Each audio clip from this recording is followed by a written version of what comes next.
And aloha, America.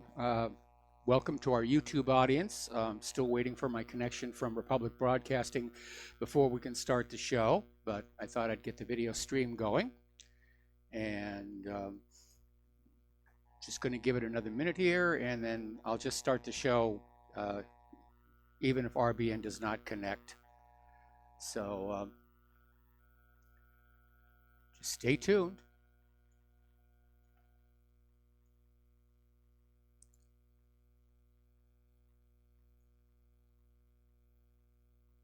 Okay.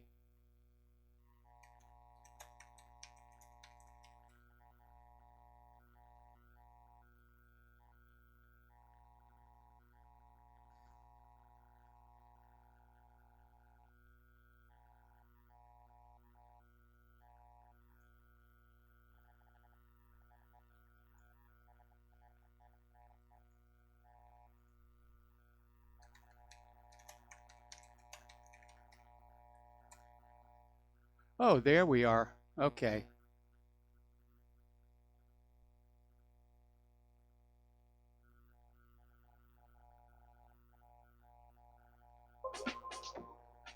Aloha, America.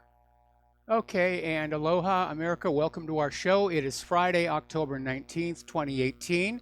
Thank goodness it's Friday. Thank goodness it's Friday. Thank goodness it's Friday. And we've got a lot of stuff to talk about today. Hour number 3, the lovely Lady Claire will be joining us. The phone lines are open, 800-313-9443. Mike is in our control room, ready to answer the phone, put you on the air with your comments, questions, and opinions. So let's get right on into it. Obviously, the big story right now, and maybe it's the big story because we're being distracted from Yemen and Syria and Afghanistan and all the other things that are going on out there, but it continues to focus on the death of Khashoggi, and Trump has now basically flipped yet again, saying it certainly looks like Khashoggi is dead. The consequences will be severe. And now Great Britain has waded on into this, saying that the evidence suggests the Crown Prince ordered Khashoggi killing. This is from a former head of MI6. Now, people are asking, who would benefit? Who benefits from the Khashoggi assassination? Well, Khashoggi had a lot of people who were concerned about him. He was an avowed champion of the Palestinian cause, and of course, he would be considered an enemy of Israel. Khashoggi was writing exposés on Khalid, on KSA, and especially about the naked tyranny of Saudi Crown Prince Mohammed bin Salman. So he was a feared opponent of Riyadh. Now, Khashoggi was a deep intelligence insider. We had guessed that correctly. Direct ties to the CIA. He's a known contractor, Mossad, MI6, and the Saudi General Intelligence Directorate, which meant he had all these state secrets and was being perceived as a loose cannon. Now, Khashoggi was clearly or closely associated with Prince Turki, who was the director of the Makhbarat, the Saudi state intelligence apparatus, and it's quite likely that whatever Prince Turki knew about Saudi Arabia's involvement in 9/11, so did Khashoggi, and it may be that the Saudi Arabia government did not trust him to keep that secret much longer. And Khashoggi was becoming more and more unpredictable after the arrest and detention of so many Saudi Arabian princes, generals, and VIPs by the Crown Prince. He was known as the one progressive journalist and covert intelligence operative who could be counted on to plead their case in the court of public opinion, which he did. When we were getting all the reporting about how all these VIPs had been rounded up and literally held for ransom by Crown Prince Mohammed bin Salman, a lot of that came from Khashoggi. And apparently he was also very concerned about the extreme rightward shift into Wahhabism that was being advocated by Mohammed bin Salman under the shield, the claim of liberalizing Saudi Arabia's image. And he knew well that Mohammed bin Salman would say one thing, but then act in the opposite manner. The savage war on Yemen, the siege of Qatar, again, back to the mass arrests, the uptick in beheadings, and so forth. So there's a lot of different reasons and a lot of different people who would want him dead. But given that Khashoggi was done inside the consulate, it's too obvious and heavy-handed. And I think the real agenda here was to, first of all, get rid of an inconvenient individual, but use that to also get rid of Crown Prince Mohammed bin Salman. And there's more and more indications that that is, in fact, what's going on. Secretary of State Mike Pompeo has told Crown Prince Mohammed bin Salman that as first in line to the throne, that the responsibility for the disappearance of Jamal Khashoggi has to be his. And even if you're blameless, the blame falls on you. Shades of Kavanaugh here. The French daily Le Figaro published a story that reports the Saudi royal family is actively considering a replacement to Crown Prince Mohammed bin Salman. And so there it is. Now, another story that came out a few days ago, 7 of the 15 men suspected of being involved in this operation to kill Jamal Khashoggi belonged to Crown Prince Mohammed bin Salman's personal security and protection detail. Now, maybe they were sent there by the Saudi family to lay another trail of evidence to make it look like Mohammed bin Salman. I mean, if Mohammed bin Salman did this himself, if he really gave this order, why do it in the consulate? I mean, look at the backlash that this has provoked. And now, Mohammed bin Salman is many things. Claire calls him the butcher of Yemen. I don't think he's stupid. There's something that just doesn't fit right. I think he's being framed. I think the Saudi government decided to get rid of Khashoggi because he was an annoyance and a threat and a danger, and then use that to put pressure on Crown Prince Mohammed bin Salman to step down.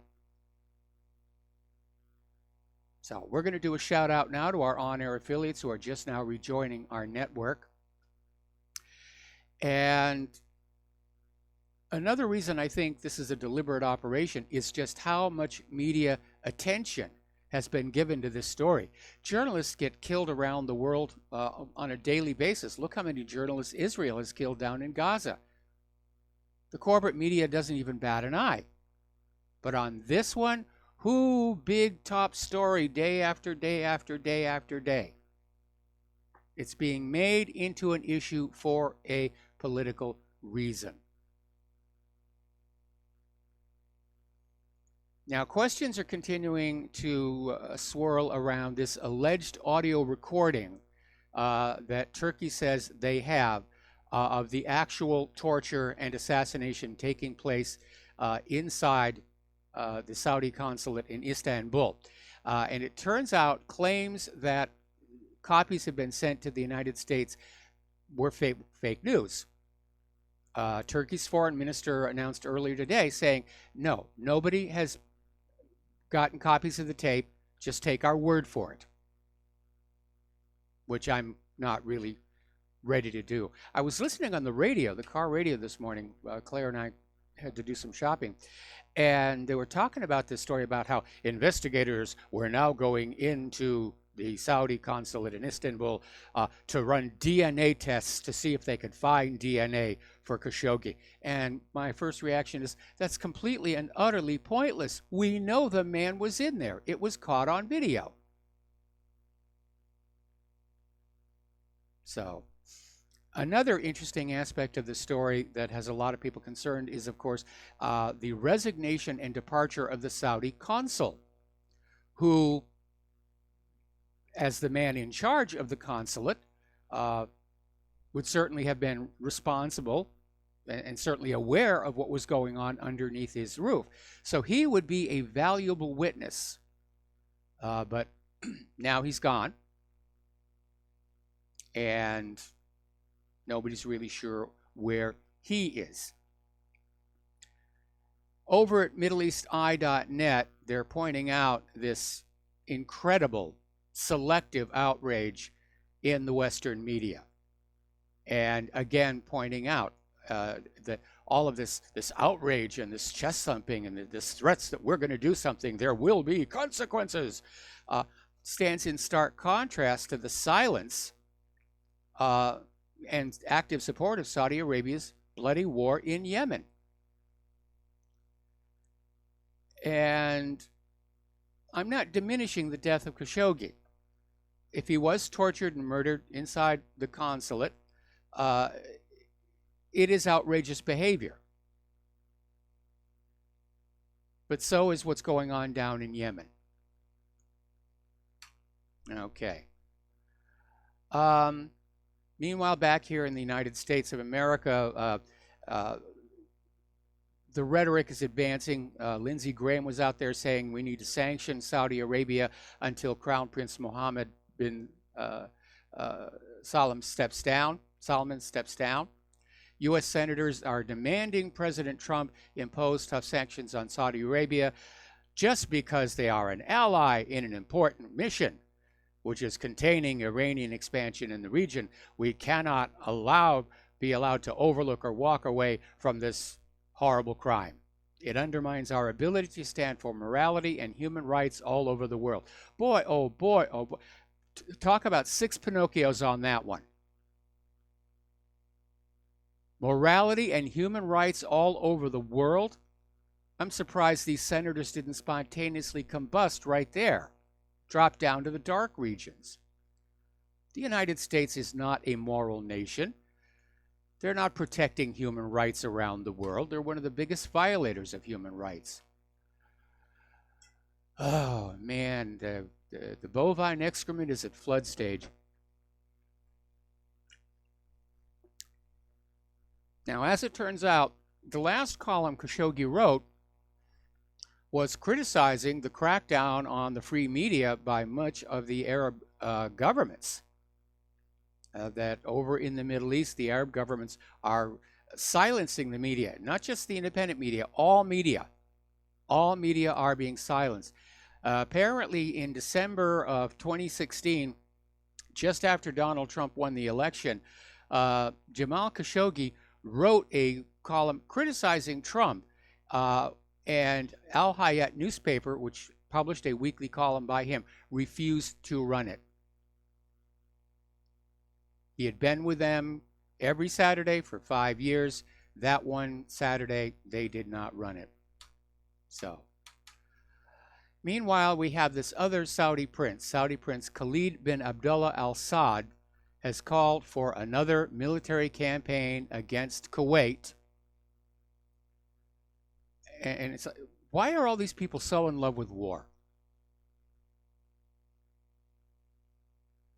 So Al Saud wrote on Twitter, Kuwait needs a new Operation Decisive Storm to purge it from the dirt of the Muslim Brotherhood and the supporters of Hamas, which is the Qatari ruling family here. All right, let's turn on down to Syria, see what's going on down there. Full withdrawal of the U.S.-supported terrorists was to be completed by October 15th. The deadline has been missed because al-Nusra and allied jihadists refused to disarm and leave, likely at the behest of Washington, D.C., which really didn't want the demilitarized zone or deconflictized zone in the first place. They're still trying to find a way that they can justify going after Assad. So the designated buffer zone plan seems to be falling apart. And apparently these jihadists in Idlib continue attacking government forces and civilians. They're strengthening their positions, digging new trenches, and expanding their network of underground tunnels. In other words, they're getting ready to continue the fight.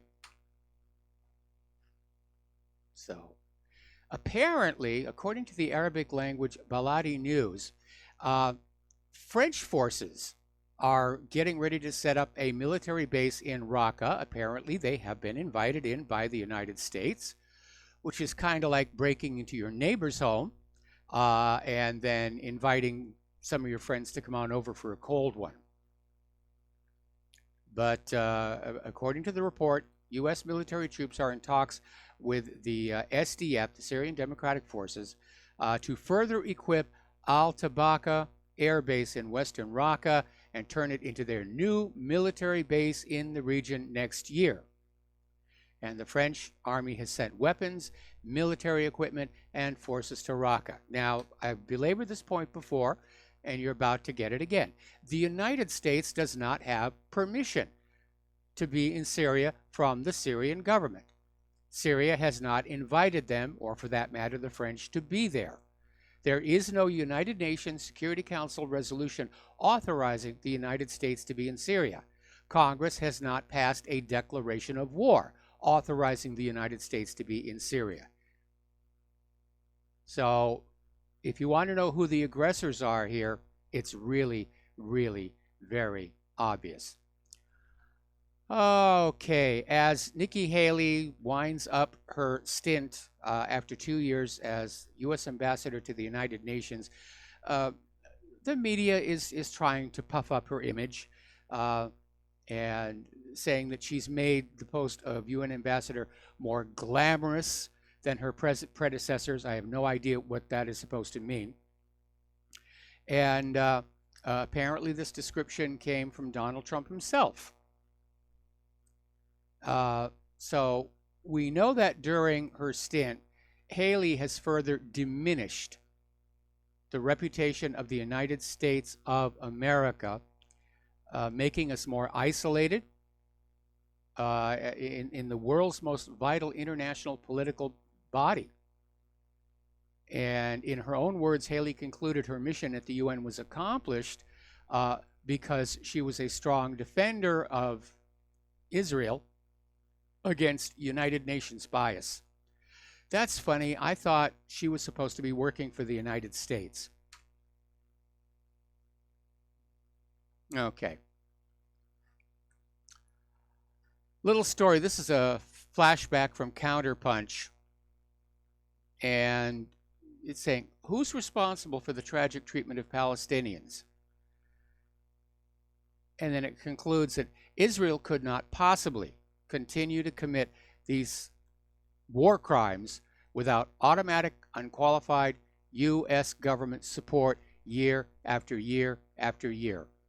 Pro-Israel lobby pressure controls all the major corporate news media, and sadly it's starting to control some of the independent media. Congress behaves like a committee of the Israeli parliament. No president since Eisenhower has had the courage to stand up to Israeli wrongdoing. I take exception to that. You know, Kennedy was definitely opposed to them getting nuclear weapons. And those who know the truth about what Israel is doing are afraid to speak out for fear of losing their careers, losing their jobs, being tagged by that canary mission, which means you're wasting your money. I mean, it's just smear tactics. It's McCarthyism all over. But the end result of all of this is that, yes, in point of fact, the United States government is complicit in all of these crimes committed by Israel. And more people, more and more ordinary Americans are saying, it's time to stop pandering to Israel. And yes, the politicians and the corporate media prostitutes and correspondents, they're totally taken over. They think it's far more important to be friends with Israel than to support actual American interests. And we really do need people in the government who are willing to stand up and take this government back from foreign puppet rule. Meanwhile, up at the International Criminal Court in The Hague, they have sent their sternest warning yet to Israel regarding the Khan al-Ahmar dispute and the fighting with Hamas. And Chief Prosecutor Fatou Bensouda issued an unprecedented statement saying he's been following the planned eviction of the Bedouin community of Khan al-Ahmar in the West Bank. Evacuation by force now appears imminent, and with it the prospects for further escalation and violence. It bears recalling, as a general matter, that extensive destruction of property without military necessity and population transfers in an occupied territory do constitute war crimes under the Rome Statute. So the ICC is making noises that they may hold Israeli officials to account. And thankfully, the United States does not have a veto over the International Criminal Court. Okay, we're going to take a break here for some commercials. We'll be back with more news after these few words.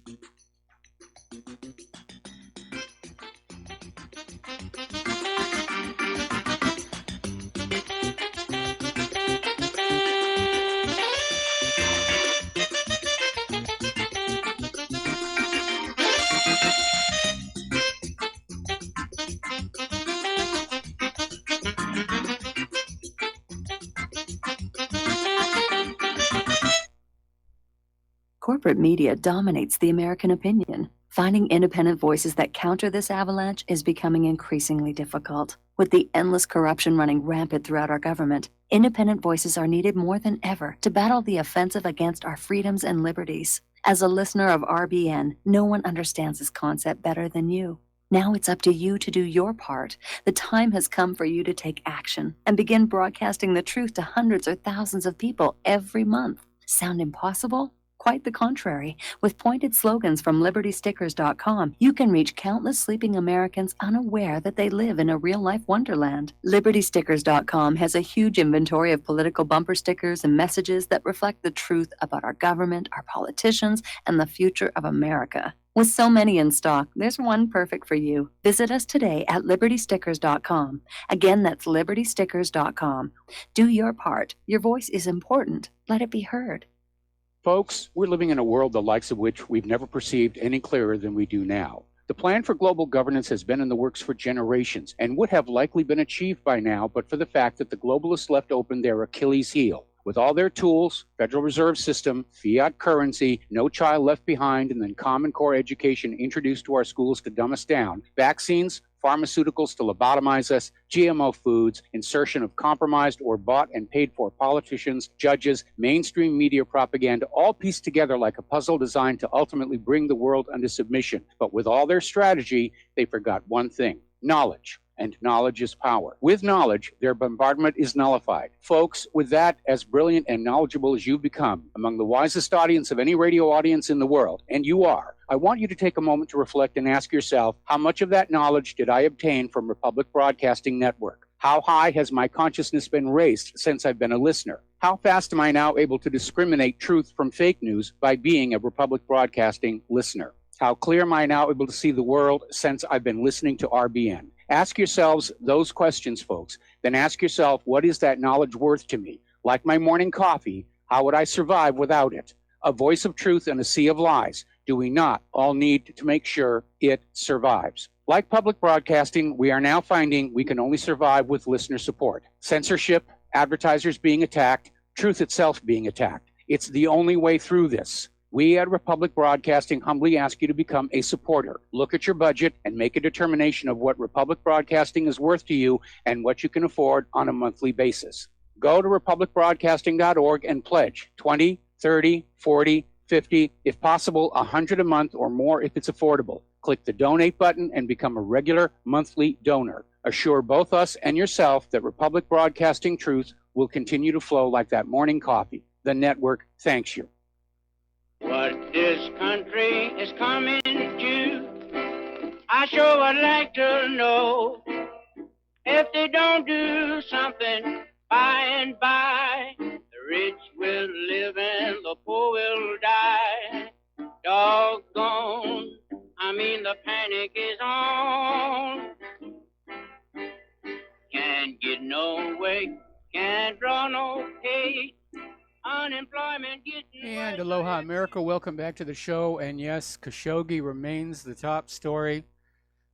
We're being conditized. And apparently Turkish authorities are now saying that they're searching a particular area of the forest outside Istanbul where they suspect, pardon me, Khashoggi's body has been disposed of. So, again, I don't know who did this, but I think Crown Prince Mohammed bin Salman has been set up. They want to get rid of him without going through the mess of having an assassination here. All right, getting on back down to Israel and Palestine. Donald Trump keeps talking about his deal of the century between Israel and Palestine.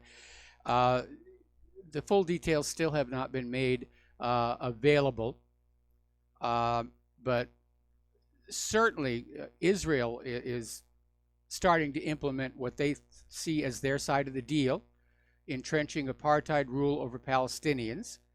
And meanwhile, Trump is basically dragging its heels on publishing the deal.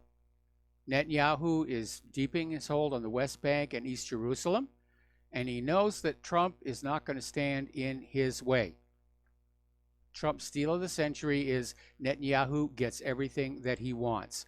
What we do know about the deal is that the Palestinians are expected to surrender their right of return. And that's a non-starter. So, and not too surprisingly, this last year has set a record for the number of homes demolished by Israel in East Jerusalem and the West Bank. And in many cases, they'll force the families to demolish their own homes to save a few bucks, because those bulldozers take a lot of gasoline. All of a sudden, Vladimir Putin is changing his tone. Last several years, he has been the voice of calm and serene, and just everybody calm down, and he's been a statesman. But apparently at the Valdai Forum in Sochi, he started ramping up the rhetoric, talking about the enemies of Russia, about how Russia is fearless, the people of Russia are fearless and ready to fight for their country, and basically addressed the Crimea issue again, said Crimea is ours, we're not going anywhere. And why is it ours? It's not because we came and grabbed. And he basically reiterated the story about the referendums, which has actually went down. But the U.S. refuses to recognize the referendums, and so by default, Russia stole Crimea. And as I pointed out before, that's like a guest at a wedding refusing to recognize the bride's right to marry that particular groom. Therefore, by default, the groom has kidnapped and raped the bride.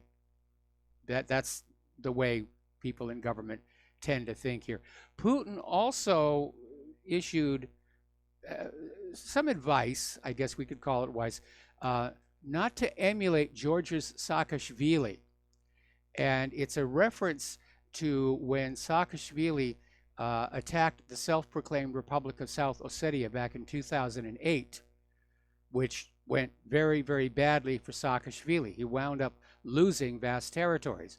And so Putin is telling Poroshenko, be very careful about trying to invade the eastern Ukrainian republics.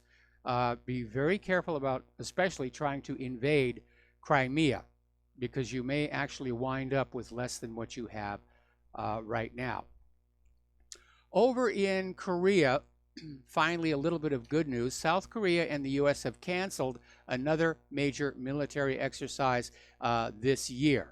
And they said they're doing it because they want to make more diplomatic progress with North Korea.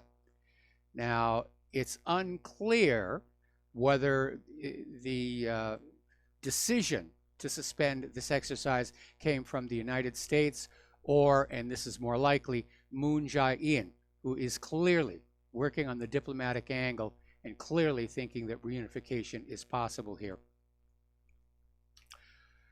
Interesting little story. This came out of Information Clearinghouse. If you want to make America great again, start by making America free again.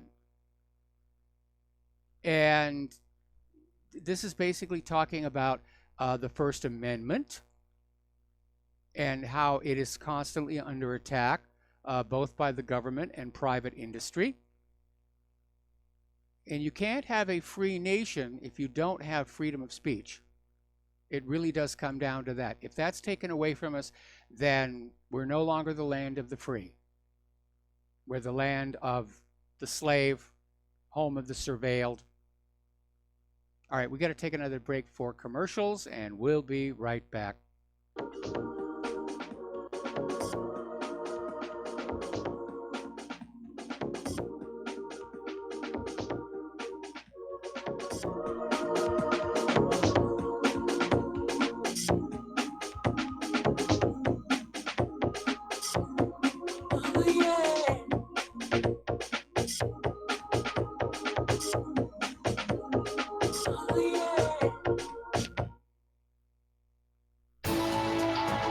You are tuned in to the Republic Broadcasting Network.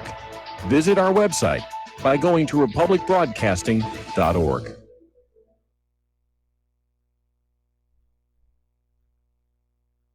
Homeowners, if your lender has gone out of business or sold your transaction to another lender or servicer, you may be the victim of a wrongful foreclosure resulting in the loss of your home. If you've already lost your home, are in foreclosure, or even in good standing, you can challenge the mortgage transaction's illegal issue and your property can be restored to you, and your foreclosure can be stopped or reversed and the mortgage transaction declared unenforceable. State laws, U.S. title codes, the Uniform Commercial Codes, and U.S. Supreme Court rulings have upheld that defective mortgage documentations can reverse or stop foreclosures and enforce property title claims in favor of the homeowner.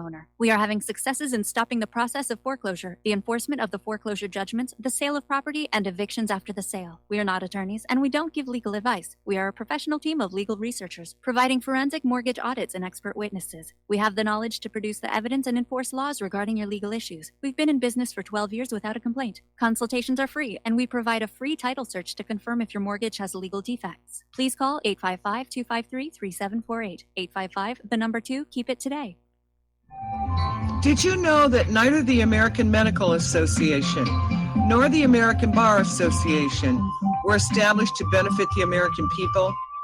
Have you recognized that in our country, healthcare has little to do with health, and that our court system has nothing to do with justice?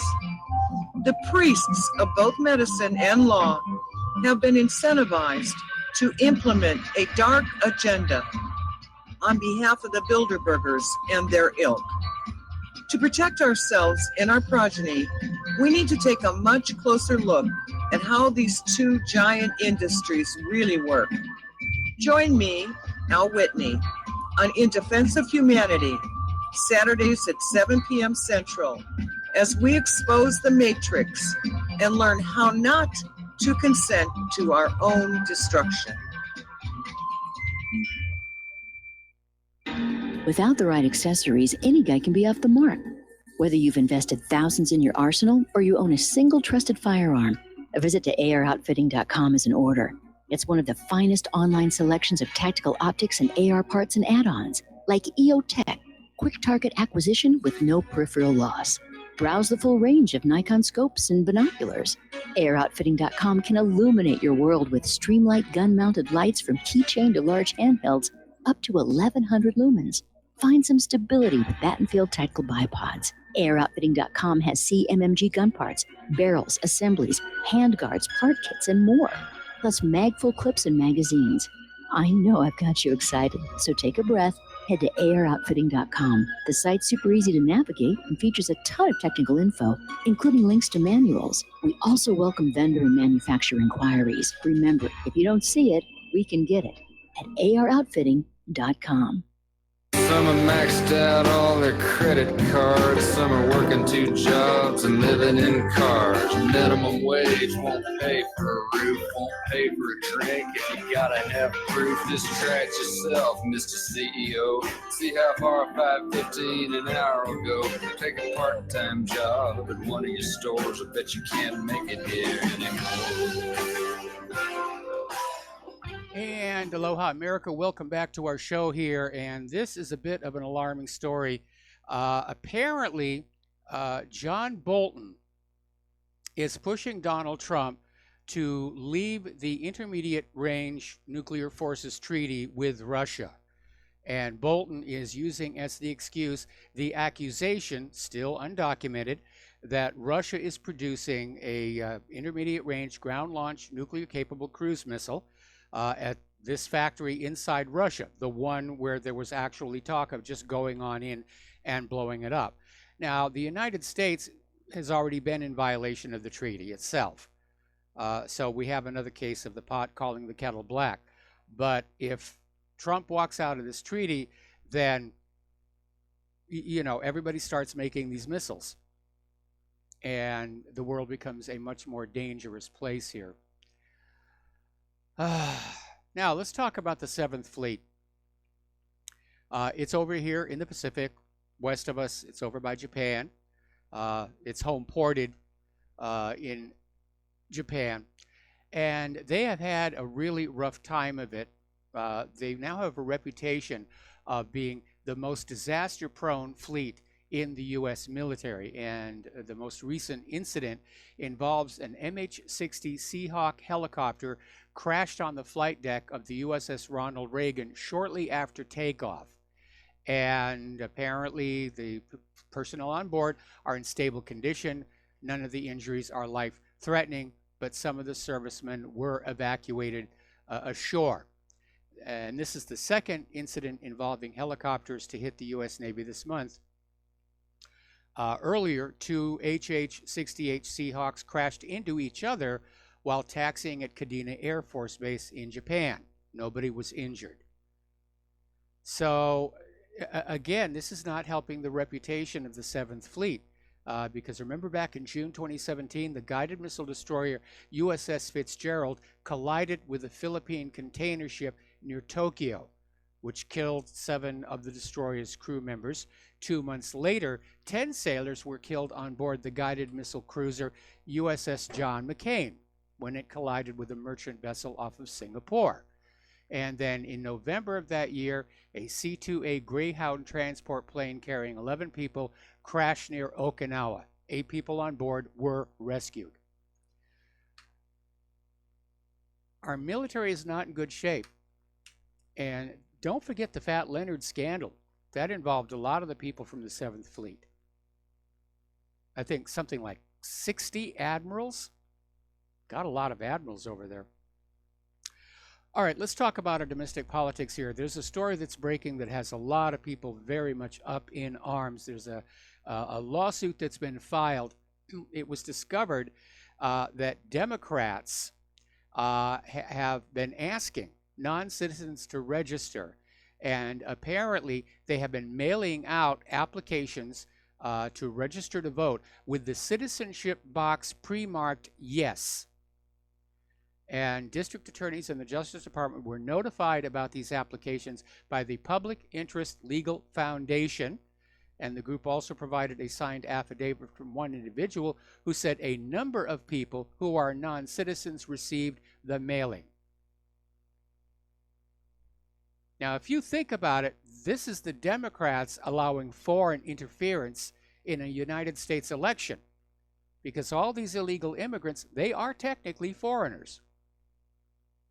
After all that screaming about Trump and Russia and foreign interference, and here are the Democrats, yeah, pretend you're a citizen, vote for me. Pretend you're a citizen, vote for me.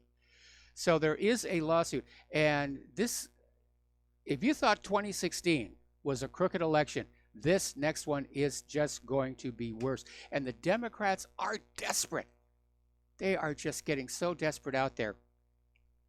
Elle Magazine, or LA Magazine, apparently had an issue with their tweet that they sent on out with fake news. And the tweet said, Kanye Kim split up. And so everybody's going to want to click that. And it took them to a voter registration site.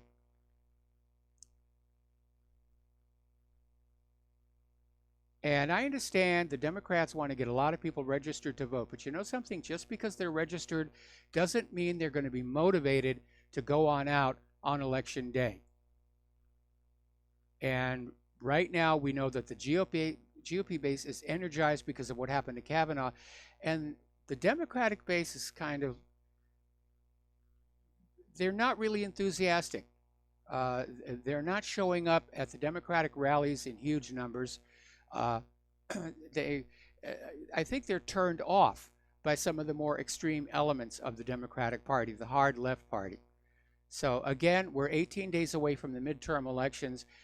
Both sides are predicting landslide victories, but my gut is telling me that the Democrats may be in for a nasty surprise.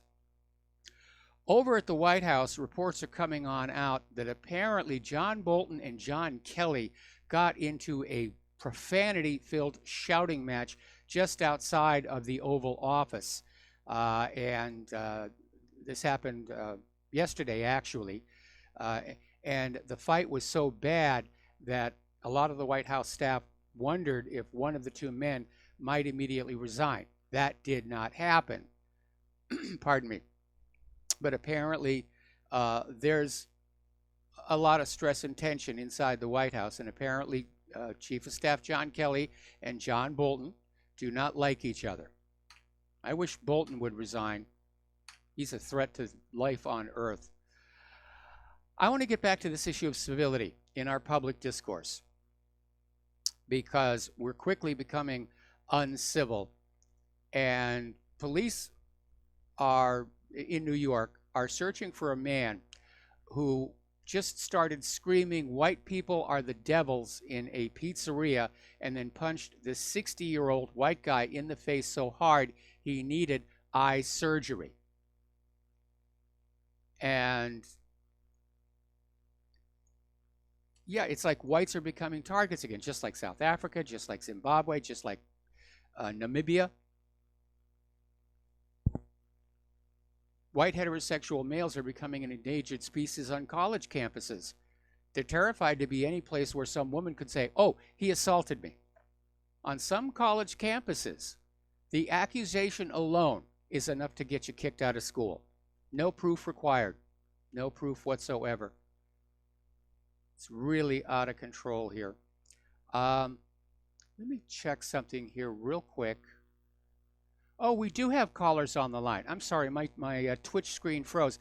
Let's go to Dave in Missouri. Aloha, Dave. I'm sorry I made you wait so long. What's on your mind? No, dude, I mean, you went through so much so fast just now. So Bolton and Kelly, what a joke. I mean, wouldn't you have loved to have been a fly on the wall? I mean, come on. That's gorgeous. Bolton's got to go. This whole neocon thing has got to go. Oh, let me back up. Hi, hi, Mike. Hello, Claire. Amy and I send you our love. RBN listeners, we love you. I started out with a different topic, but you went through so much news that my head kind of spun. And so so it did. If it'll make you I feel want better. to come back. It does. It does. It's so fast. But I want to come back to Putin because, you know, he's been the only statesman really in our generation who has actually shown to be a man of his people. I mean, maybe I'm wrong. I mean, show me somebody else. But, you know, Putin has stood in the face of all this, all the Western diatribe and just persecution. I mean, this has been ridiculous, and he has stood strong for the Russian people. Now, Amy is half Ukrainian, half Lithuanian. Okay. You know, she is first generation American. Her folks came here. Actually, it's a weird story, but Hitler saved her family from Stalin. If you didn't die when Hitler was invading you, Stalin killed you on the way out. And Hitler actually did save hundreds of thousands of Poles, Czechs, Latvians, Romanians, blah, blah. He really did. And he got them to the Western allies.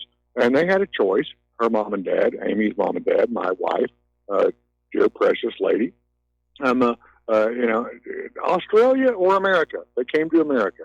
And, you know, ultimately, you know, didn't speak the language, raised 6 children, have a 1,000-acre farm here in Texas County, They're 98, 94. Amy, I've had to give up my wife because it was either a nurse or somebody, and Amy's the baby, So I gave up Amy for the moment to take care of the olds, to keep them in their farm, But it's an only American thing, and this is. Well, maybe it's not only American, Mike. You could tell me that. No, it's not just an American thing. In the age where I was growing up, it was very common for intergenerational care. Care for the elderly wasn't just automatically shopped out to an old folks' home. That kind of is more of a recent trend. Well, that's not what I was really. That's not what I was really referring to. But to come to a foreign country, not speaking the language, and over 60 years of work, being able to produce, being able to provide a 1,000-acre farm for the generations to come. Now that's kind of weird. I don't know where else you're going to do that. Well, right? That's a great success story. But the dude planted trees.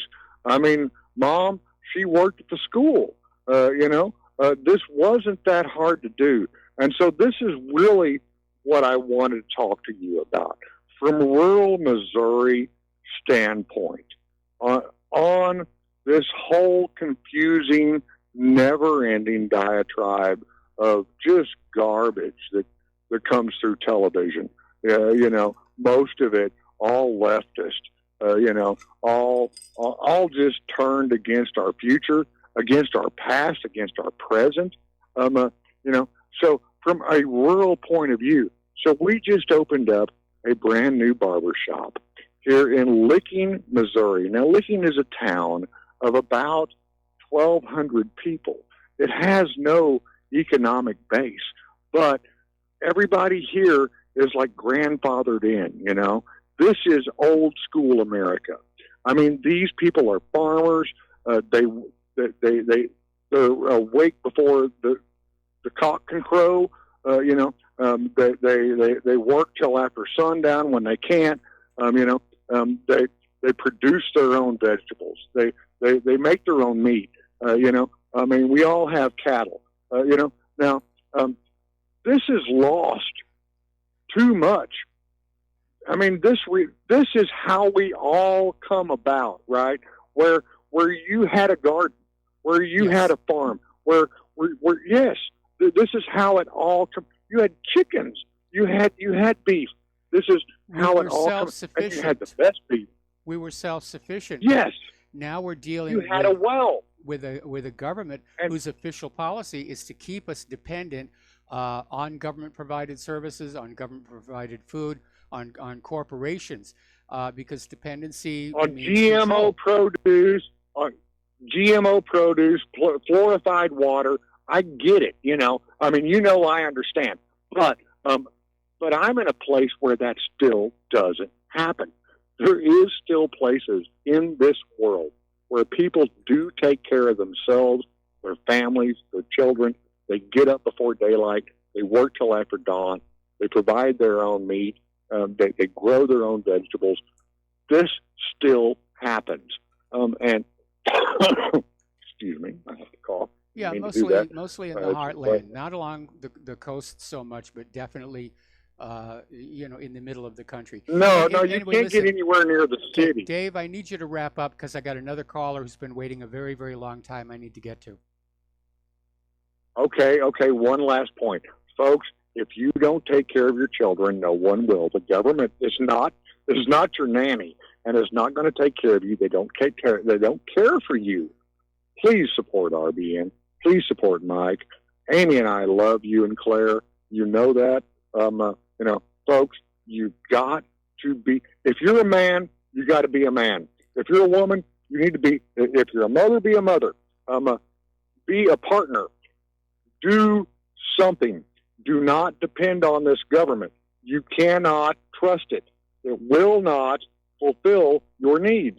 You will be failed. The only way you're going to make it through this, because we got tough times ahead, Only way you're going to make it through it is to roll your sleeves up and learn how your grandpa did it.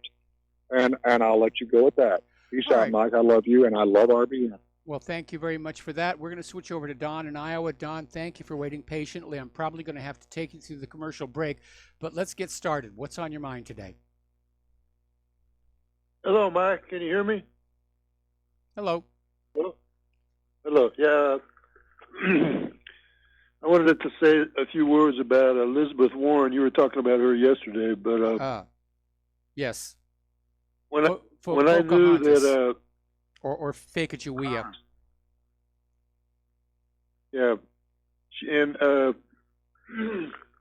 I could tell originally. I could tell she was a big phony when Bernie was running against Hillary, right? And they were waiting on Elizabeth Warren to decide what's she going to do. She was on the fence. All she had to do was say, "I'm for Bernie," and that would essentially she would have been a kingmaker right there. You know, I mean that would, but she wasn't going to go against the power structure there, even though she was ostensibly trying to purport to be some kind of a breath of fresh air in the Democratic Party, or somebody that a little thinking outside the box or something like that. I don't know what she was trying to do. But you could tell right away that she was a phony when she would not come out for Bernie. She could have done it. And, yeah, she could have, but I mean, she's certainly, outed as a phony now. This is going to haunt her for the rest of her political career. She's dug herself into a big hole, and unfortunately, she keeps trying to dig deeper. And I think her chances at 2020 just went out the window. Anyway, listen, Don, do you have anything else? Yeah, I have a little bit more. All right, then please. Stay on the line. I'll come right back to you after these commercials.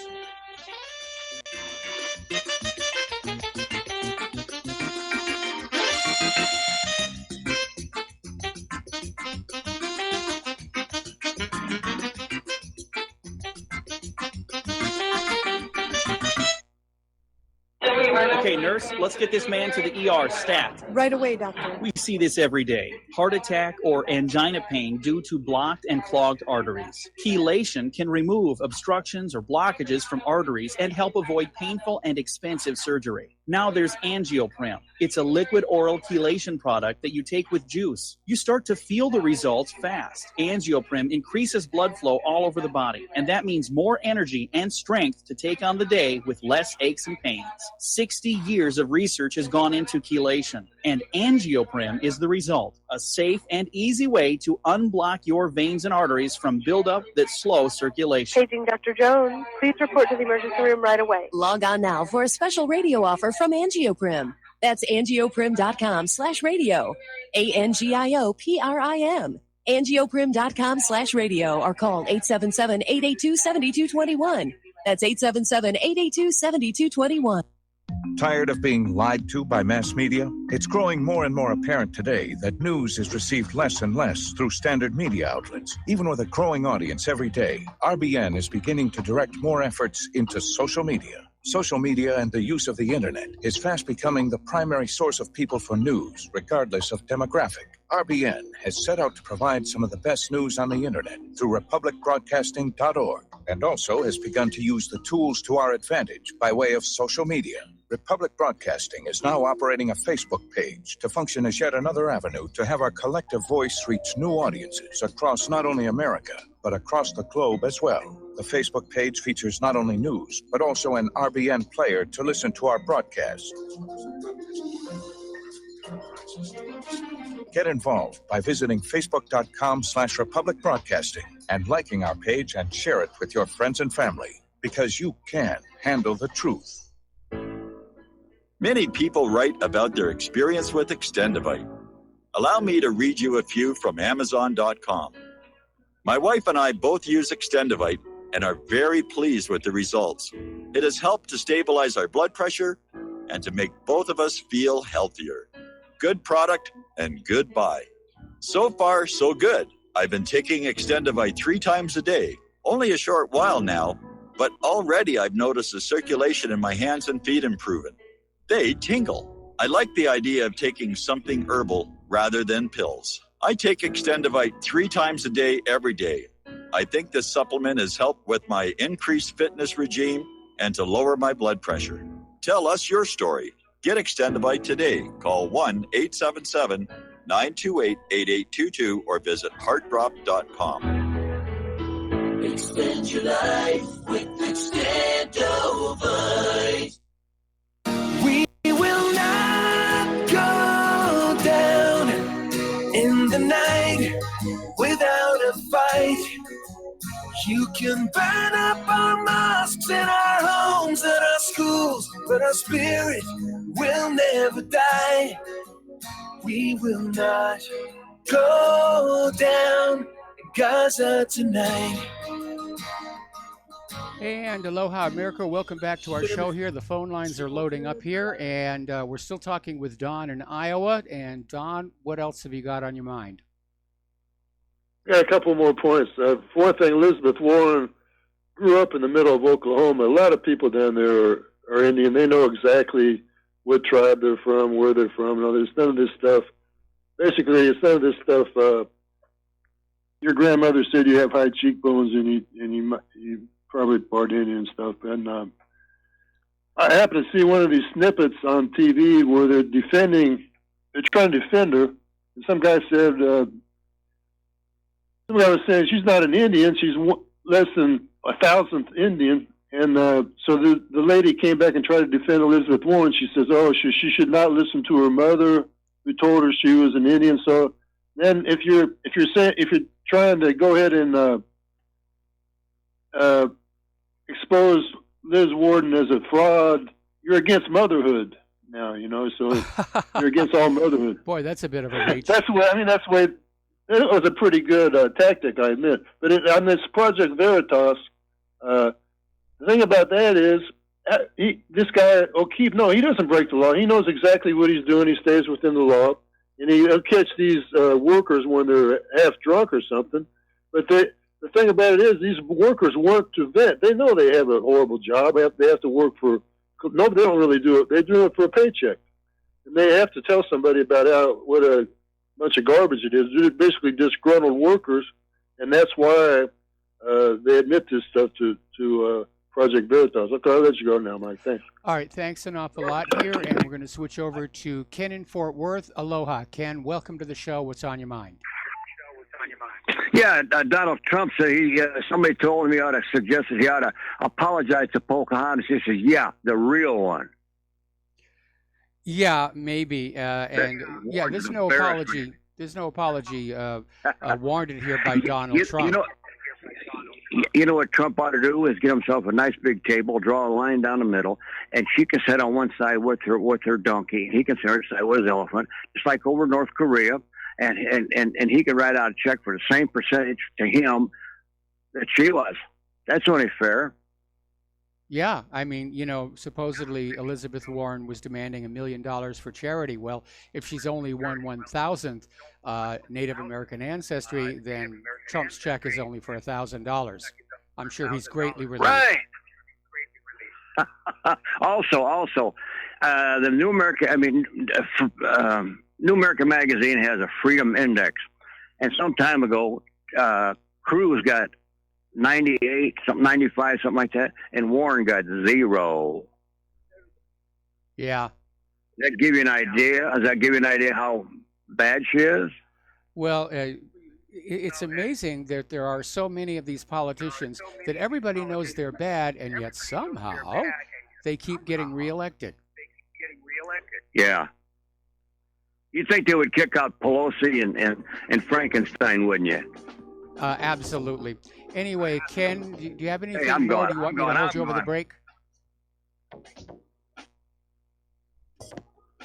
Okay, we're going to take a break for station identification.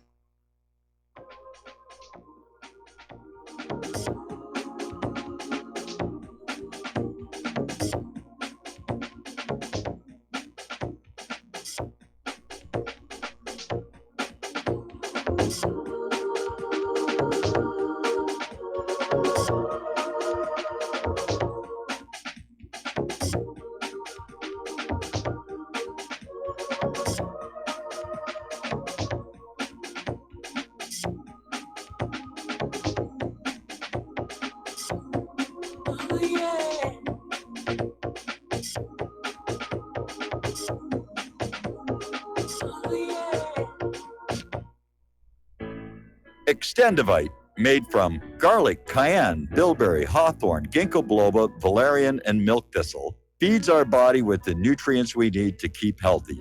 Just listen to what Arthur had to say. I was just calling to tell you what a great product you have. I had used this about, 10 years ago after I had congestive heart failure. And it fixed me up and got me going for the last 10 years. Lately, I've been having heart trouble again, so I placed another order because this was the only thing that ever worked. I just wanted to let you know that you have a great product. Thank you very much. Tell us your story. Get Extendivite today. Call 1-877-928-8822 or visit heartdrop.com. Extend your life with Extendivite. You're listening to Republic Broadcasting Network because you can handle the truth.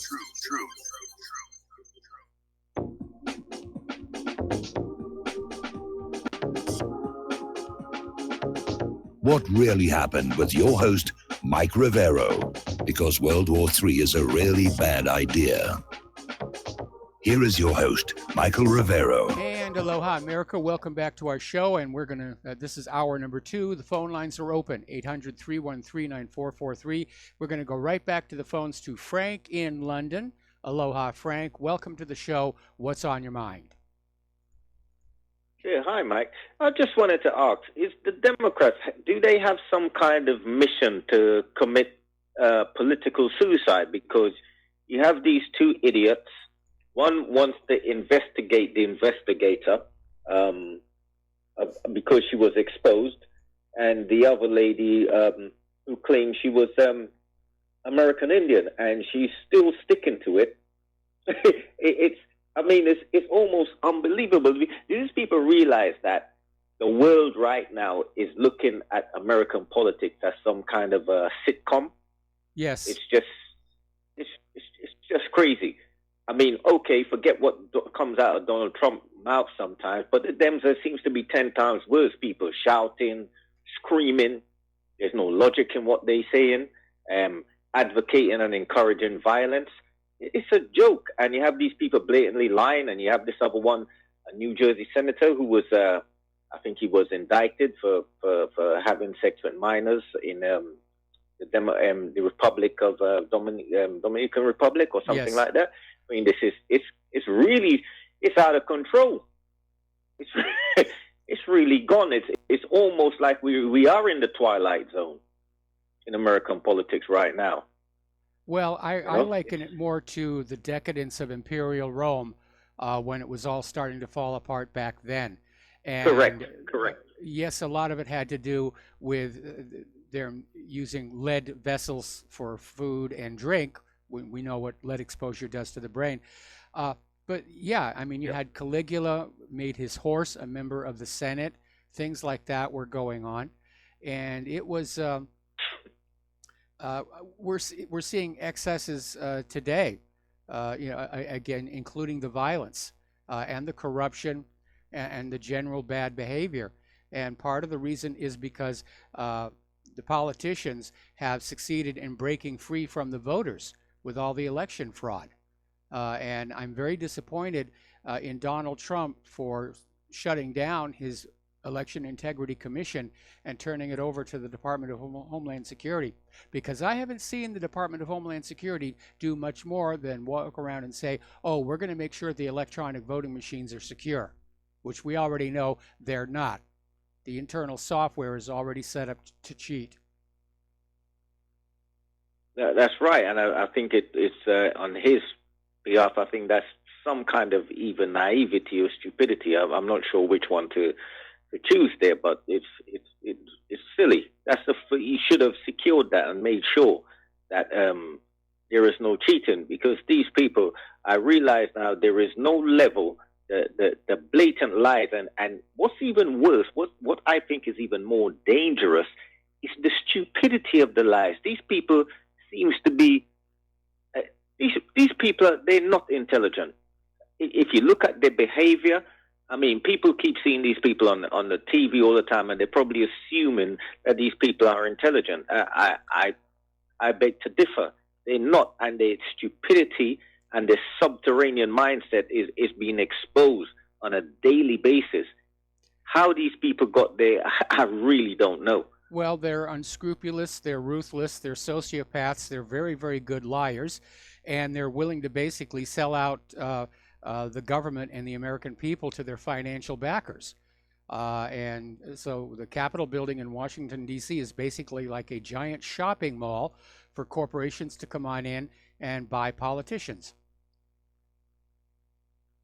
Wow. Well, let's just hope the alligators and the crocodile get rid of each other, and or the hippos come and clear them out. That's Well, what I can say. I have a different view. I think we're headed for a Soviet Union-style collapse, and what the American people need to be ready to do is stand up and say, we will decide what is going to be the next government of this country. And we go back to the Constitution, and the first 13 amendments, I think, would be a good start there. Anyway, Frank, thanks an awful lot, and we're going to switch over here to Drag in China. Aloha, Drag. Welcome to the show. What part of China are you in? I am in Ningbo, Mike. How are you? I'm doing fine here. The reason I was asking is my father was raised in Shanghai. I am 3 hours south of Shanghai. It's where I stay when I'm here. Okay. But one of the things I want to talk about before we get started is, Mike, one of the things I've watched with President Trump is I don't think he is in control of the military. And if you watch him at his rallies and everything, he doesn't really talk about all of that. But we've got Bolton, who has never met a war he didn't like. Pompeo, he's never met a war he didn't like. Kelly, another war hero, and Mad Dog Mattis. And I just really feel like that Trump is letting these guys run rampant, and I can't find anything to prove me wrong on that. What do you think about that? I'm in agreement, and I don't think it's a question of, Trump is being controlled by the military so much as he's simply delegated the military policy of this country to the military, and he's just not all that involved.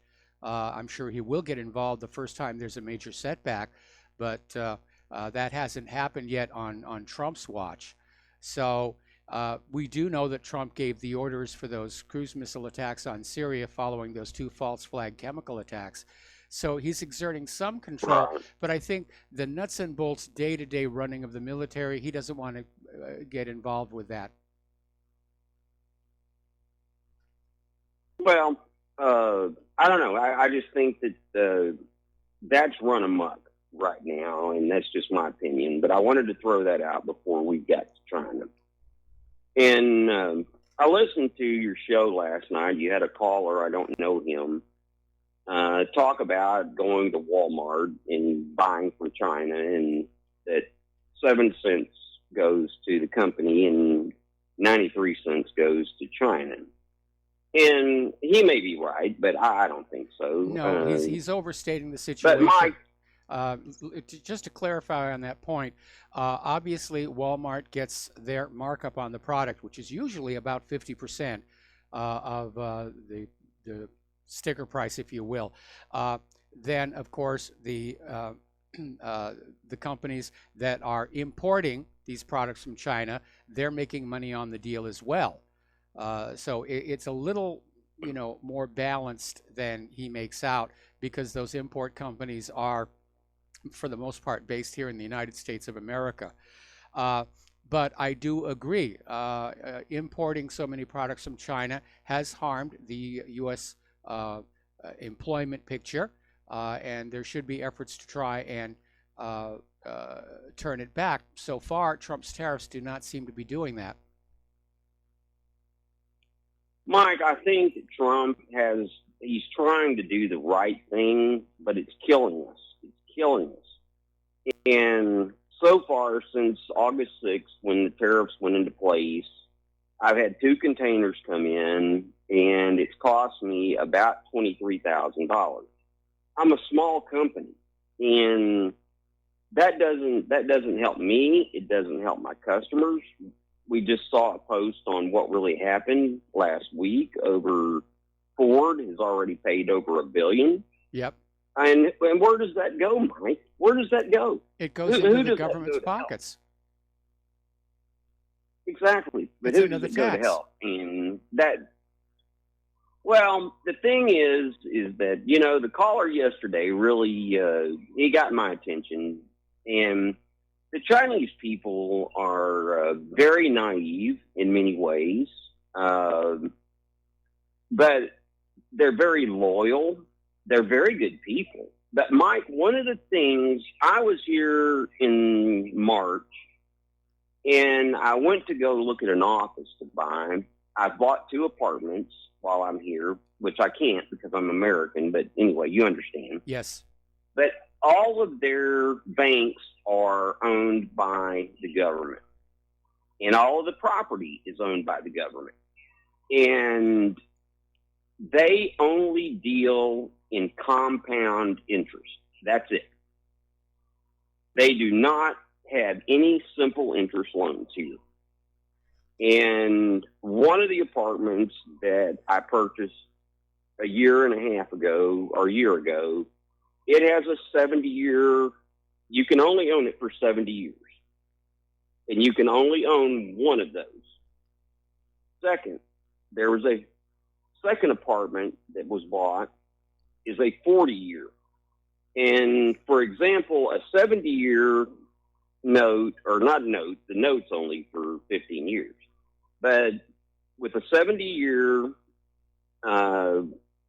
ownership, you can send your kids to public school. You have a lot of benefit from that.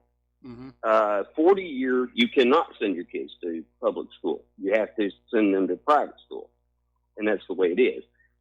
And I'm not trying to paint a bleak picture because it's not. The thing is that what really pisses me off is listening to all of these congressmen and everything else talk about how bad the people in China are treated. They need to come over to China because these people actually are treated very well. The problem we've run into is the tariffs came at the same time that you saw wages increasing beyond what the profitability of the company is. Does that make sense? Yes. So all of this crap that I'm listening to, and, you know, when Trump was talking about bringing everything back, you've known me a long time. I do casting, steel castings. And you can't get steel castings in America. You're not going to do it. There's no way. And if you did, you couldn't afford to pay for them. And so my point being is that, you know, China didn't do anything to the United States. The United States did what it did to itself with a bunch of greedy people at the top running our government. Yes. So that's my opinion. I mean, it's a complex picture, and it's the greed of the politicians, the greed of the executives. It's also that following World War II, we literally had a corporate culture that was disconnected from the process of actually making the products through the invention of the MBA and scientific business management. And as a result, the executives grew up to be controllers of corporations who just said, we're just going to move the manufacturing someplace else because they'd never really been connected to the process of manufacturing or in the first place. So it's a complicated issue. And I remember back in the 1980s, people were sounding the alarm over the decline of American manufacturing. And common sense is going to tell you, you've got to have a product to sell if you're going to make money.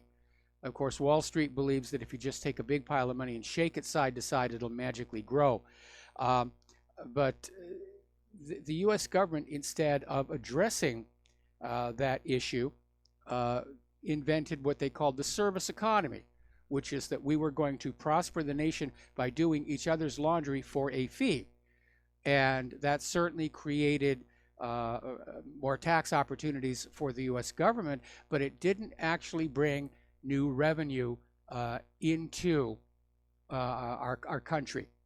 And that's when things began to decline and our standard of living began to decline. Well, Mike, another thing that people need to understand is that, the Chinese don't eat rice every time you turn around. I mean, that's a bunch of crap. Yeah, I know. But if you look at what they've done to their infrastructure, within 2 blocks of me, they are putting in subway systems all over the place. They're what they call the fast train. It's a joy to be on, and we're trying to put one in Texas right now. We've been fighting about it for 20 years, and everyone's afraid of how loud it's going to be. Well, it's not. It goes by and makes a little noise, and off you go. And they have spent so much. Hello? And one of the things that you don't see in China is graffiti, for instance. And I asked one of the Chinese, I said, why don't you see graffiti here? And they said, well, the government asked them not to do that. So they don't do that. And they're not afraid of going to jail. That's a bunch of crap. So, Mike, it's just what I wanted to do was call and dispel a lot of the beliefs about what goes on. They're not locking everybody up. I'm not going to jump up and make a sign to denounce Xi, but at the same time, in many ways, they are so far ahead of the United States in their knowledge. And I'll talk to you more about it later. I'm working with one of the universities here. They hold 19 patents on a product globally that they have invented. We're not even close. Not even in the same ballpark. Well, I've been looking at China's recent accomplishments in space. And, China's obviously the happening place in terms of not just the economy, but the sciences. I mean, I'd love to be able to visit China someday. Yes. Well, the university I'm working with it's 7 colleges that are nothing but mining and construction, and they're so far ahead of anything that America has.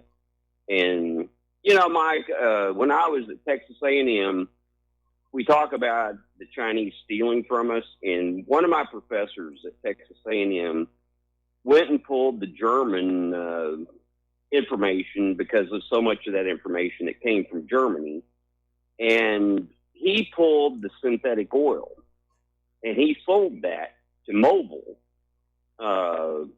in the late 70s, which became Mobil One Oil. It made the university a lot of money. But yet we talk about how much the Chinese have stolen from us, or whoever else has stolen from us, and that's just a bunch of crap. So anyway, I'll give you another report as I go along. But Mike, what we're doing as a nation is the Chinese are going to resent us the way that a lot of other people around the world already do. I would say that's probably already happening. Again, getting back to that story about Nikki Haley has basically isolated the United States. We have a very bad reputation right now. Nations are afraid of us. Our standing in the world is not good. Well, 10 years ago, I looked like the animal in the zoo to these people. But now you're starting to feel the resentment that you see in Europe and South America and all the countries that I travel to. And it's just not a good feeling, Mike. And I don't really want our country to be who they perceive us to be, because because that's not us. It's not you. It's not me. Well, it is our And government and it everything. is our So- corporations, and I can imagine the tariffs are causing a lot of damage in China as they are here. Anyway, listen, Drag, I'm going to have to let you go. We got a bunch Yep, of callers Mike. waiting on the line. I appreciate it. I'll keep you posted, and I'll keep you posted through next month. All right, thanks an awful lot, Have a and good one, we Mike. look forward to that. We're going to do a shout out now to our on-air affiliates who rejoined our network a little while back. We're coming up on a commercial break, so I'm going to hold off taking more phone calls until after that. Now, Loretta Lynch is out there saying voter ID laws are meant to scare people away from the election process. That's how desperate they are to prevent a voter ID law. That's like saying driver's licenses are meant to scare people away from owning a car. That's how silly and desperate they're getting. We're going to take a break for commercials. We're going to be back with more phone calls after these few words.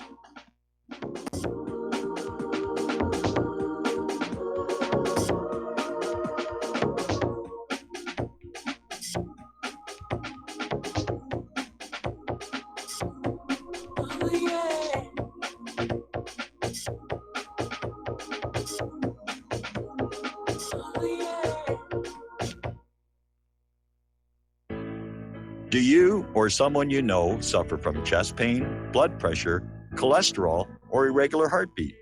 Are you looking for a more natural solution to overcome these health challenges? You hear the ads all the time. If this stuff's so good, why doesn't my doctor prescribe it? That's easy. Doctors are not trained in natural medicine. Extendivite Heart Tonic does want you to be as healthy as you can be, and it really works.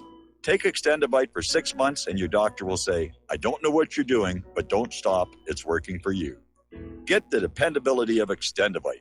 Just see how you feel in 6 months. A 2-month supply of either capsules or liquid is only $69.95 plus shipping and handling. Call 1-877-928-8822. That's 1-877-928-8822 or visit heartdrop.com. Extend your life with Extendovite. Attention RBN listeners. Dr. Ignatius Piazza, founder of Frontsight Firearms Training, and fate have come together to allow RBN to run another fundraiser till the end of the year. We didn't really expect this opportunity, but thankfully it's here and running as you hear this. We've set a goal of 500 donations by the end of the year, which averages around 6 per day, 7 days a week. When you realize all the folks listening to RBN all hours of the day and night, we think our goal is realistic and extremely critical to keep RBN on the air. If everybody listening will seriously assess their ability with firearms and then take advantage of this opportunity, we feel our goal is very conservative.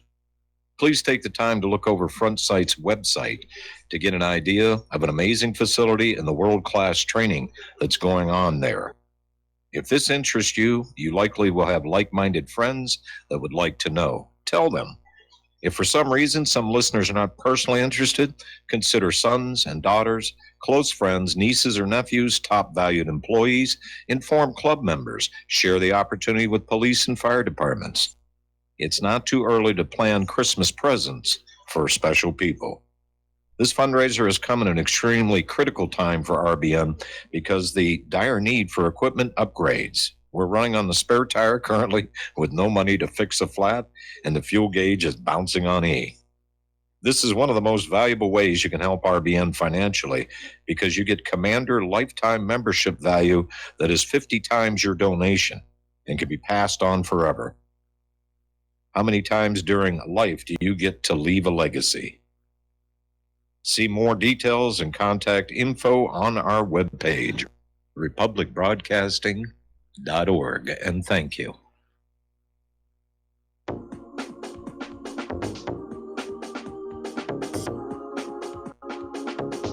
What really happened with your host, Mike Rivero. Visit us online at whatreallyhappened.com.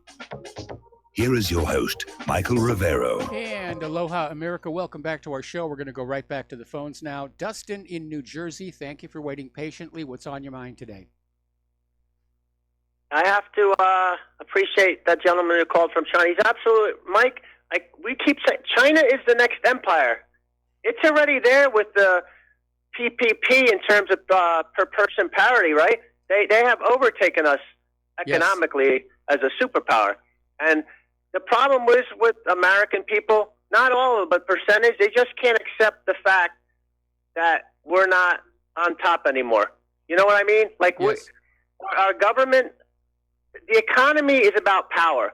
If our economy slips, then our government's power slips. That's what it's about. So they got to demonize China. They got to demonize Russia.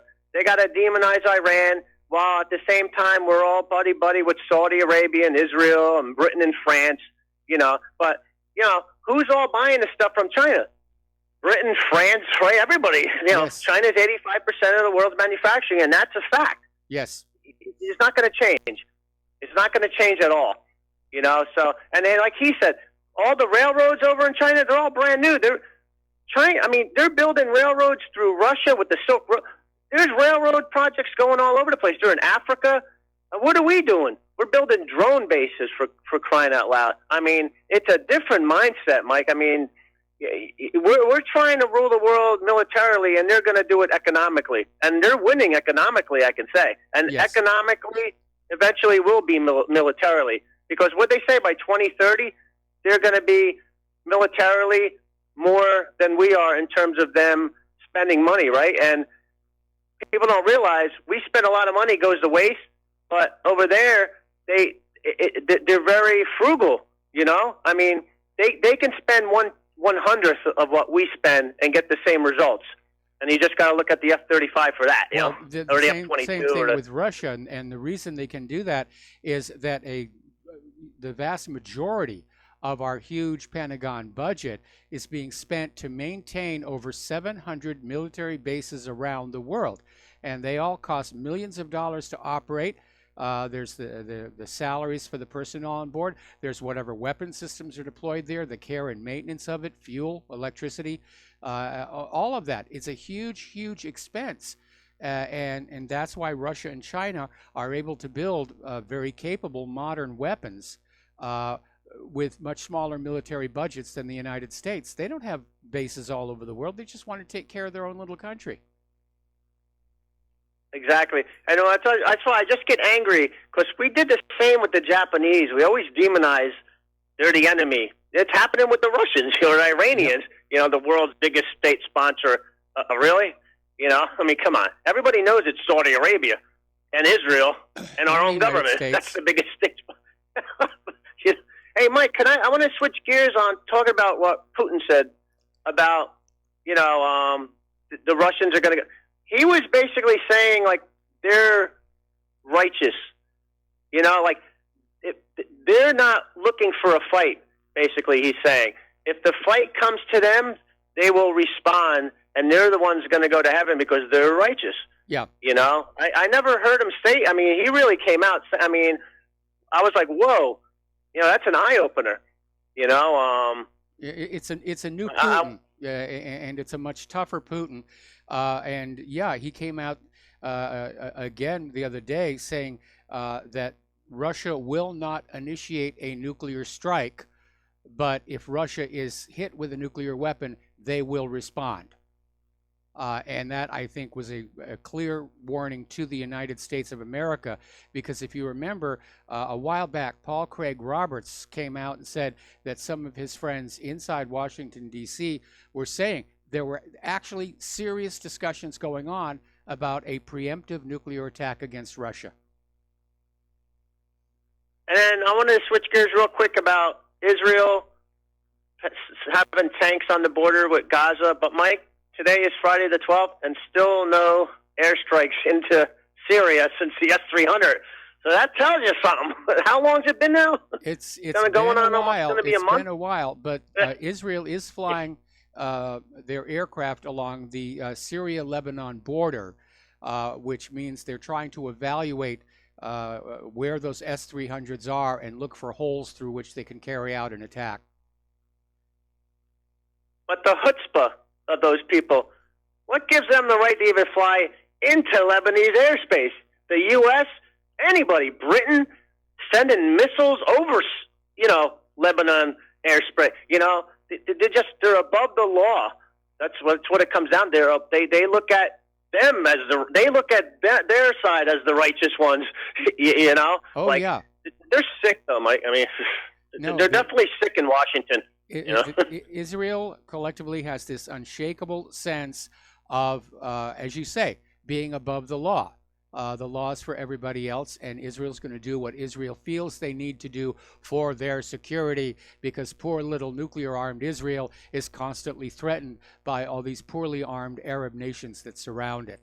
Of course, once again, they're pounding on Gaza, which seems to happen regular as clockwork.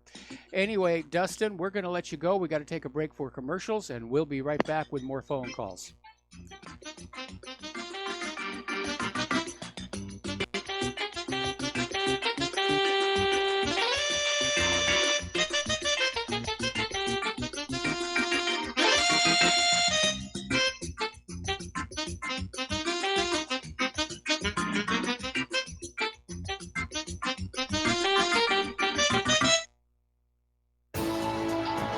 You are tuned in to the Republic Broadcasting Network. Visit our website by going to republicbroadcasting.org.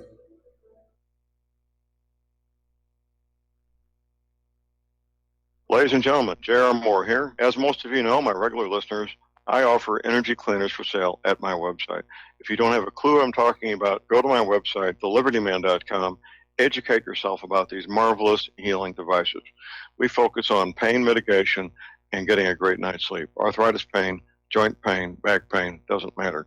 Keep in mind, I offer from me to you personally a 30-day money-back guarantee. That's what I do. Energy cleaners, $285, shipping included to American zip codes. You can educate yourself all about the energy cleaner right there at my website, the patent application, the wonderful testimonials. Be sure and check out the factory-made fitted mattress pads to go with the energy cleaner. Now, I offer from me to you personally a 30-day money-back guarantee. That's what I do.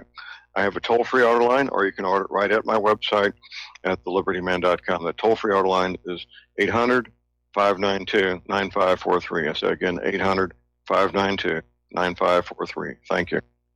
This is too good to be true, except this time it is real. 100%. No joke.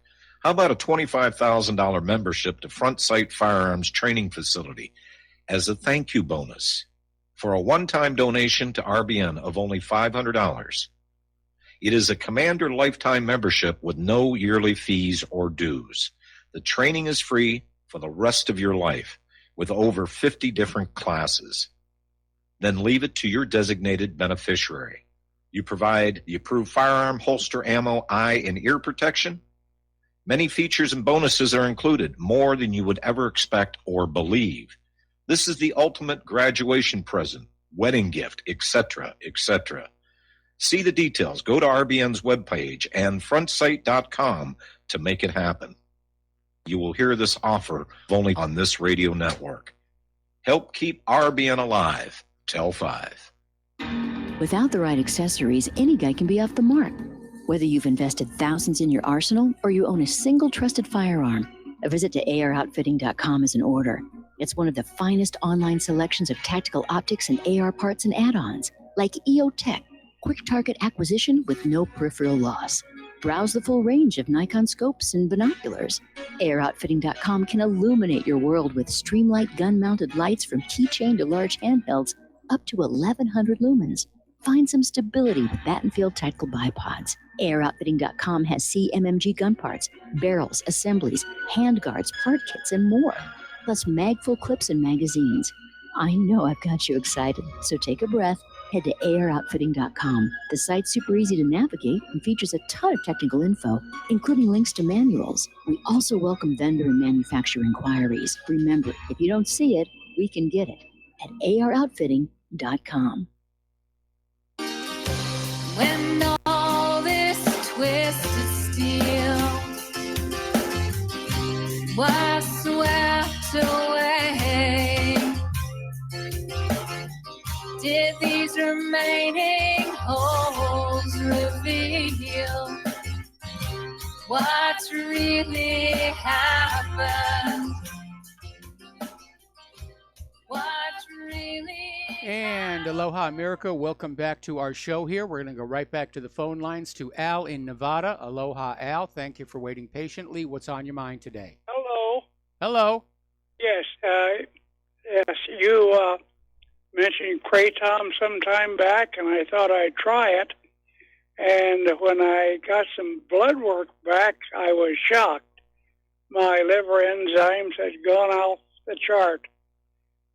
For instance, my alkaline phosphatase, which normally runs about 65 or so, was up over 500, and other markers the same. So I want to issue this word of warning to people who listen to you talk about Kratom. I will look into that. So far, this is the first time I've heard any kind of an adverse reaction. I imagine we're going to start seeing more of that, of course, because the pharmaceutical industries want Kratom scheduled, so we have to go back to buy the stuff that they're making. And let's be honest here, this being an uncontrolled experiment, there might have been another reason for your liver activity. So we can't absolutely guarantee it's the Kratom. Well, I tell you what, I laid off of it, and the next time, about 6 months later, it was back to normal. So Okay, well, I think I've got I'll it look pretty into well. it. I'll look into it. Okay, well, that I would be an thought area of issue a concern. word of warning. All right. Well, thanks an awful lot, Al. We're going to let you go there and switch over to Mo in Florida. Aloha, Mo. Welcome to the show. What's on your mind? Aloha, Michael. Aloha. Hello? Yes, you're on the air. Yeah, Mike, I think this, I just got a gut feeling that this mob coming from the south up to our border in Mexico, I think what they're doing, I want to get your thoughts on this, but I think what they're trying to do is force some kind of, response from Trump and the military or whoever, and, some kind of a bloodbath, Kent State type thing, and then they can, they can play this to their base. The Democrats can play this to the base, because it looks like this mob is overrunning, the checkpoints, and they're gaining speed. I obviously, everybody's pretty sure that George they Soros types succeeded are behind breaking it. through the border between Guatemala and Mexico, and there's an estimated 4,000 of them. Nobody's really sure because they're kind of strung out along a very long distance on the road. But again, that may be one of the agendas at work here. The other agenda, of course, is forced blending of all the ethnic groups. The United Nations is insisting that the United States set up a migrant processing center and actually deal with this flood of Hondurans and others as are they legitimate asylum seekers, and if so, you have to let them in. But the system is definitely being gamed, and we're going to be talking about that a little later in today's show, or possibly on Monday, because we're coming up on the time when Claire comes in. All right. Well, I just wanted to put that out there because you know how they are. They want to spark something, and and blame Trump. Or I'm not a Trump fan any more than you are, lately. But I think they want some kind of a bloodbath. They want to, they want to spark this. They want to energize their base, the Democrats. Okay, Mike. Thank you. All right. Thanks an awful lot. We're going to let you go, and the phone lines are now clear. So let's get back to the news here. And Representative Meadows and Jordan are very angry with Rod Rosenstein. Apparently, he's due to testify next week, and he has made all of these demands a special format to testify on Capitol Hill. And apparently, House Judiciary Chairman Bob Goodlatte has basically acceded to Rosenstein, and it will be a closed-door transcribed interview. Rosenstein is demanding the interview be private and in a sensitive, compartmented information facility, like a Tempest vault, with multiple Republican lawmakers excluded. And right now, only the House Judiciary and Oversight chairs and ranking members will be present for the grilling. Only 4 people. Now, Democrats are literally on the edge of begging the Clintons to go away. And this article came out of the Daily Beast, and the article saying, please get off the stage, make room for new blood, because she's damaged the brand. And of course, the Clintons are starting this 13-city live nation speaking tour, and the tickets are only $750 a piece. I'll bet the price will have dropped by the time they reach the second city. But yeah, Hillary is a problem. The fact that she's talking about running in 2020, a lot of people are concerned about that in both political parties. All right, we're going to take another phone call. Rick in Arizona, aloha. Welcome to the show. What's on your mind? I like 3 quick things, Mike. Just, as far as Hillary running again, that's just the system making sure Trump stays president. Number 2, this caravan is a manufactured story. You know, it's 1,700 miles from Honduras to El Paso, Texas. It's a long ways. And number 3, Eric Stryker, who is a alt-right commentator and writer, and he's really knows what he's talking about. He said that Barack Obama, the first 2 years of his presidency, has deported more people than Donald Trump. So I just wanted to throw that in there. Thanks for taking my call. All right, well, thank you very much. And yeah, Trump has deported a lot of people. He hasn't deported enough. It's a drop in the bucket. It's like the job creation. You know, we've created, 5,000 new jobs this month, and we have 1/3 of available Americans out of work. So it is an issue. All right, so we're going to let you go. Thank you for the phone call. Over in Portland, the mayor has basically proposed new measures where the police are going to keep protesters and counter-protesters apart, and anyone with a history of violence will be held in designated zones with enhanced police supervision.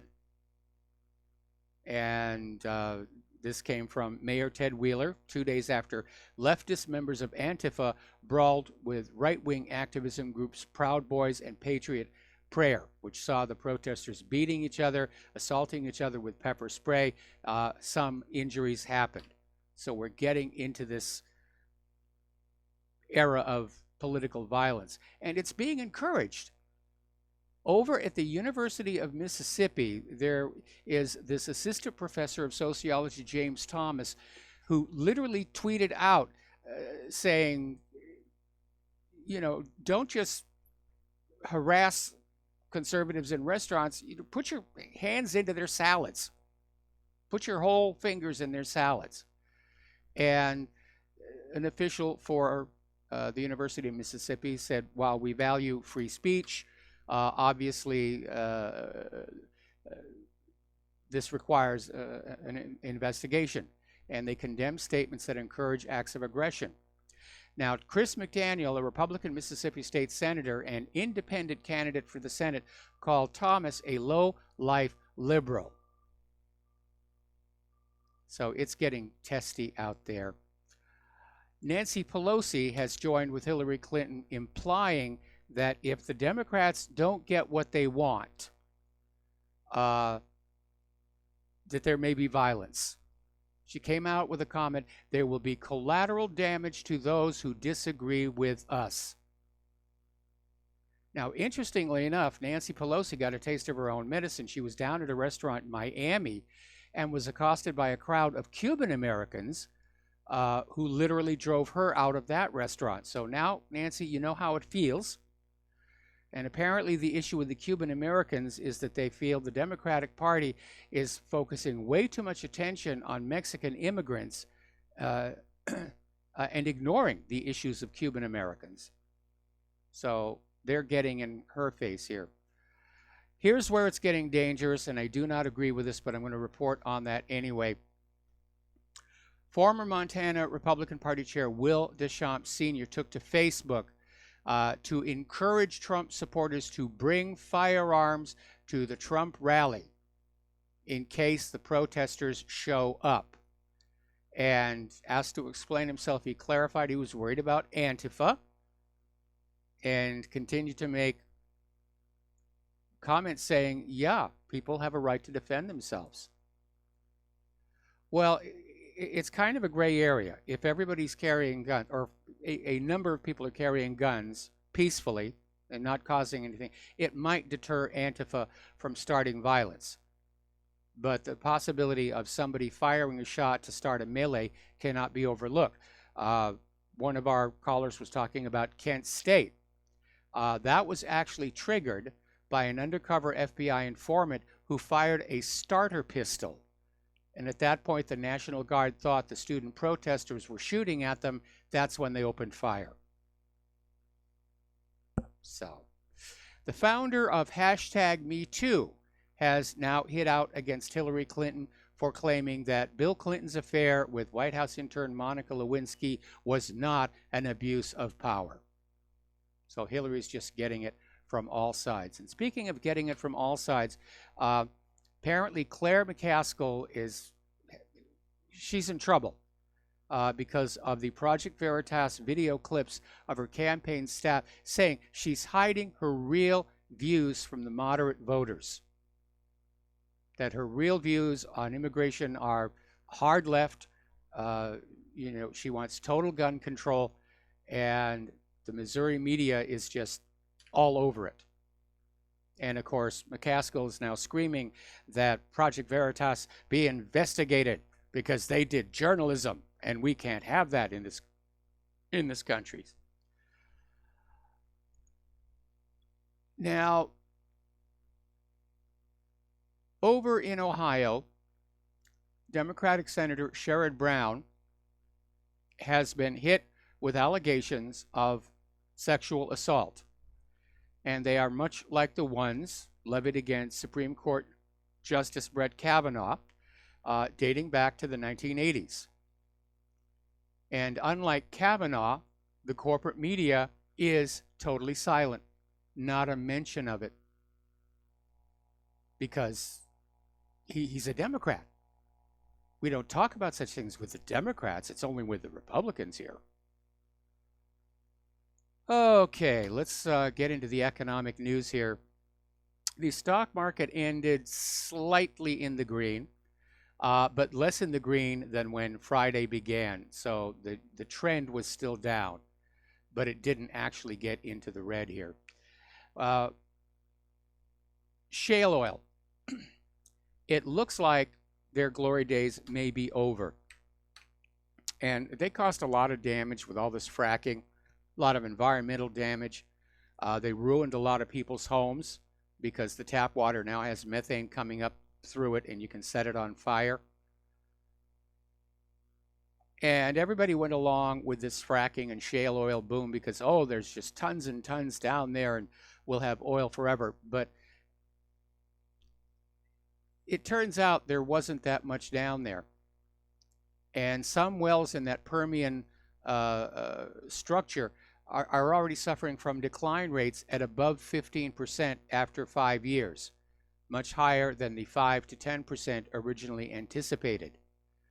And this is according to R.T. Dukes, a director at industrial consultant Wood Mackenzie Limited. And he was telling Bloomberg, you have to grow activity year over year or it gets harder and harder to offset declines. So what he is saying is, in order to offset the declines from the existing fracking wells, which are worse than expected, the solution is to drill more fracking wells. Anyway, very alarming story from Investment Watch blog. Current studies are showing that 90% of all Americans over 60 are forced to file for bankruptcy. So don't tell me this is a great economy. And of course, rents have gone up, cost of food is going up. We're seeing cuts to pensions. Now they're talking cuts to Social Security. The old people are being thrown under a bus. And I say that collectively because Claire and I are over 60, both of us. And we can feel that as far as our current society is concerned, oh, they're old and used up. Who cares about them anymore? We've got wars to fight. Central banks are continuing to increase their gold reserves. They have now increased them tenfold over the last few years. So they definitely know something is going on. Russia and China are preparing to ditch the dollar for their national currencies in trade. And Russia and China are basically going to trade back and forth with each other in the ruble and in the yuan. And Putin is out there saying that it should not be interpreted as an attack on the United States dollar, but it's being done to ensure their security. And they're saying part of the reason they want to de-dollarize is the U.S. tendency to sanction nations that are dependent on the dollar. So the way to evade sanctions is not use the dollar. And he's absolutely right. And we're seeing more and more countries heading in that direction. There's going to come a point, you know, it's a little bit here and a little bit there and a little bit there, but there's going to come a point where everybody's going to say, okay, it's over, and they're all going to drop the dollar.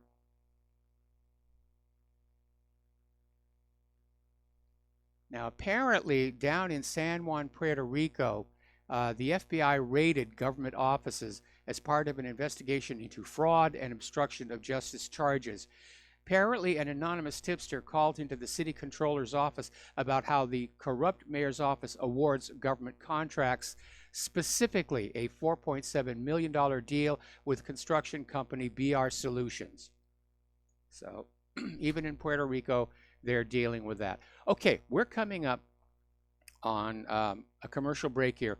And when we come on back, we're going to be talking about this mob of Hondurans headed toward the U.S. border. We'll be right back.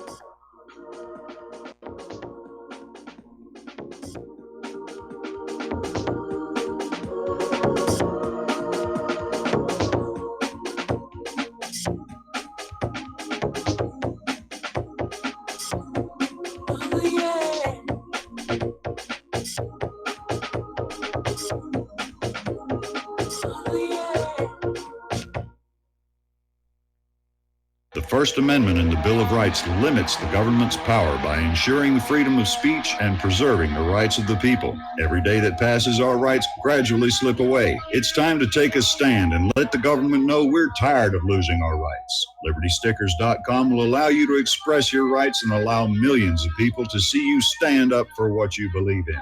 LibertyStickers.com carries the largest selection of bumper stickers online, ranging from political to humorous, and is your #1 source for Ron Paul for President stickers. As always, you can find your favorite stickers that protest the war and the president. Don't see what you're looking for? Liberty Stickers will custom make stickers that will let you get your message across for all Americans to see. Go to LibertyStickers.com and see pre-made stickers that will get everyone talking. That's LibertyStickers.com or call 877-873-9626. Liberty Stickers, the world's most dangerous stickers. Many people write us about their experience with Extendivite. Allow me to read you one from Amazon.com. I just wanted you to know I saw my doctor and I laughed because he said, I don't know what you're doing, but keep doing it. I have been taking Extendivite. I had borderline high blood pressure, heart flutter, high cholesterol. I changed my diet and included Extendivite with an amazing turnaround for the better. A few months later, I had a doctor's appointment and took a stress test. I passed. No heart flutter. Blood pressure was perfect. My doctor even took me off my medicine. I thank you truly from the bottom of my heart. This stuff works, and I'm so grateful for Extendivite. Thank you, Justin G. Tell us your story. Get Extendivite today. Call 1-877-928-8822 or visit heartdrop.com. Extend your life with Extendivite. Do you worry a lot? If you're forgetful, nervous, moody, or overwhelmed, chances are you're not protecting yourself from the ravaging effects of stress and anxiety. No matter the cause, ongoing stress and elevated levels of the stress hormone cortisol can rob your memory, your health, your quality of life, and your future. Now you can combat the effects of stress and anxiety while improving your memory and recall at the same time with the dietary supplement Calm and Clever. Studies show that the ingredients in Calm and Clever reduce cortisol by as much as 30% in as little as 1 to 2 weeks and increase your ability to recall facts, names, and numbers in 4 to 12 weeks. Calm and Clever was created by scientist Kurt Hendricks, a principal investigator in 2 NIH-funded studies on Alzheimer's disease. Try Calm and Clever for 2 months. You'll feel the difference. Call 1-800-758-8746 or go to calmandclever.com. We the people, in order to form a more perfect union, establish justice, ensure domestic tranquility, provide for the common defense, promote the general welfare, and secure the blessings of liberty to ourselves. And aloha, America. Welcome back to our show here. So we've got this huge crowd, 4,000 plus, and they're still not really sure about the numbers. And apparently they succeeded in breaking through the barrier between Guatemala and Mexico. And if you've seen photographs of the way Mexico guards their borders, that is a serious, significant fence and gates. But when you have that many people tugging on the structure, eventually it gave way. And these migrants are demanding to be let into Mexico and ultimately through to the United States. They're shouting, "We're not smugglers, we are immigrants." Well, we do have a legal immigration policy where you can apply for citizenship and go through the process. Only the Democrats, only the liberals think that you should be made a citizen and especially allowed to vote just by stepping over the border. Now, Donald Trump has threatened to cut aid to Honduras if their government does not cooperate in preventing this trip. Well, I would say in this case, the horse or the people are out of the barn. They're already up into Mexico here. But apparently the government of Mexico dispatched 2 727 Boeing planes filled with federal police officers to that southern border to try and intercept the caravan. Now, at one point, it was reported the caravan had turned back, but that turned out to be false. Apparently, they basically pulled back to rest for a while and give a chance for the stragglers to catch up. Then they surged forward again and into Mexico. So with that in mind, here's a story that came out of Judicial Watch. And apparently, according to Guatemala's president, nearly 100 ISIS terrorists have been apprehended in Guatemala. And obviously, if they join this mob and they're let into the United States, there could be some serious unpleasantness. Because ISIS right now is feeling very much betrayed by the United States government, which set them up and supplied them and has now turned on them. So this open border policy is a threat to our national security. And I think on that grounds that Donald Trump is fully justified in sending the military down there.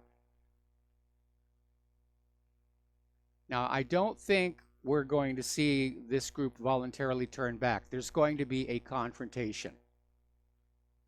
And again, the issue is going to be, are they going to turn around and march all the way back to Honduras? I don't think so.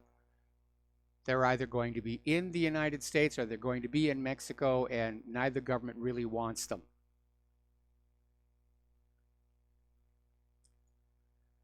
Okay, Immigration and Customs Enforcement has finally captured their most wanted fugitive. Jose Melchor Martinez, a.k.a. Jose Luis Martinez Sanchez, is a Mexican national in the country illegally multiple times. And, basically, he's a sex offender. All right, we're going to take a break for station identification. When we come on back, the lovely Lady Claire will be with us.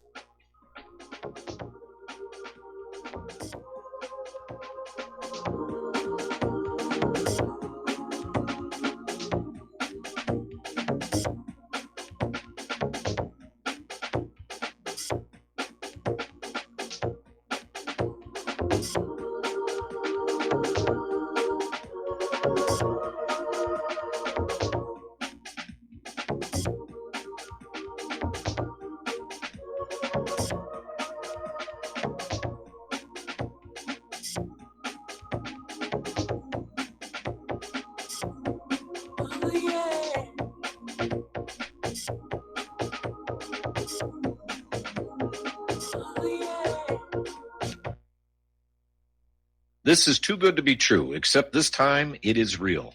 100%. No joke. How about a $25,000 membership to Front Sight Firearms Training Facility as a thank you bonus for a one-time donation to RBN of only $500? It is a Commander lifetime membership with no yearly fees or dues. The training is free for the rest of your life with over 50 different classes. Then leave it to your designated beneficiary. You provide the approved firearm, holster, ammo, eye, and ear protection. Many features and bonuses are included, more than you would ever expect or believe. This is the ultimate graduation present, wedding gift, etc., etc. See the details. Go to RBN's webpage and frontsight.com to make it happen. You will hear this offer only on this radio network. Help keep RBN alive. Tell 5. This is RBN, the Republic Broadcasting Network.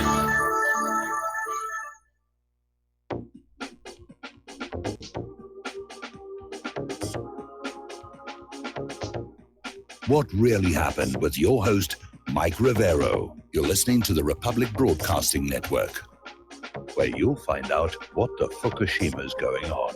And aloha, America. Welcome back to our show, hour number 3. And for those of you watching on YouTube, this gorgeous creature sitting next to me is the lovely Lady Claire, who likes to join us in hour number 3 every Friday with her unique perspective on the world. So what's your first story? Well, my first source of irritation. NSA finalizes a $6.7 billion in classified tech contracts. And the details are not exactly out there for us normal mortals to look at.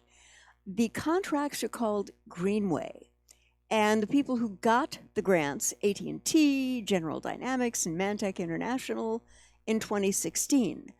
And the question I have to ask is, when we've got infrastructure in this country corroding away, when we have our veterans sleeping rough in the streets, and everything is falling apart, the government decides, $6.7 billion is a reasonable price to pay for these contracts for all of the things that are falling apart.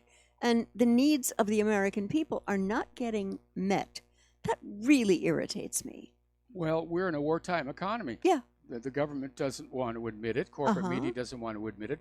But that is the ugly reality. Yeah. In wartime, all of the available money goes to the war machine, and everything else is left to basically rot away and decay. The general population is basically given just enough food to get by. And the idea is that after the war is over and we emerge victorious, that they'll go around cleaning things up and fixing things. But if we lose this war, obviously that's not going to be the case here. No. We're going to be left with a whole lot of debt and nothing to show for it. Right. Yep. I'd like to talk about the current situation in Syria right now. Apparently, the Russian S-300 defensive systems have been upgraded. How they've been upgraded, we don't know, but just that they have. And it's 3 battalion sets of S-300 PM and 2 air defense missiles were handed over to Syria by Russia. And I think that reads as the S-300 PM2 air defense missile. All right. And it's equipped with a more advanced radar system, improved target illumination and guidance, which is firing radar, and a mobile command post. Now, we basically, this underscores what I said when we got that story about how U.S. and Israeli experts were up in Ukraine looking at their S-300 missiles. Yeah. And again, they're looking at the older version. They don't really know what Syria has. Yeah, yeah. And only the specialists who can operate this system are in Russia, the report indicated.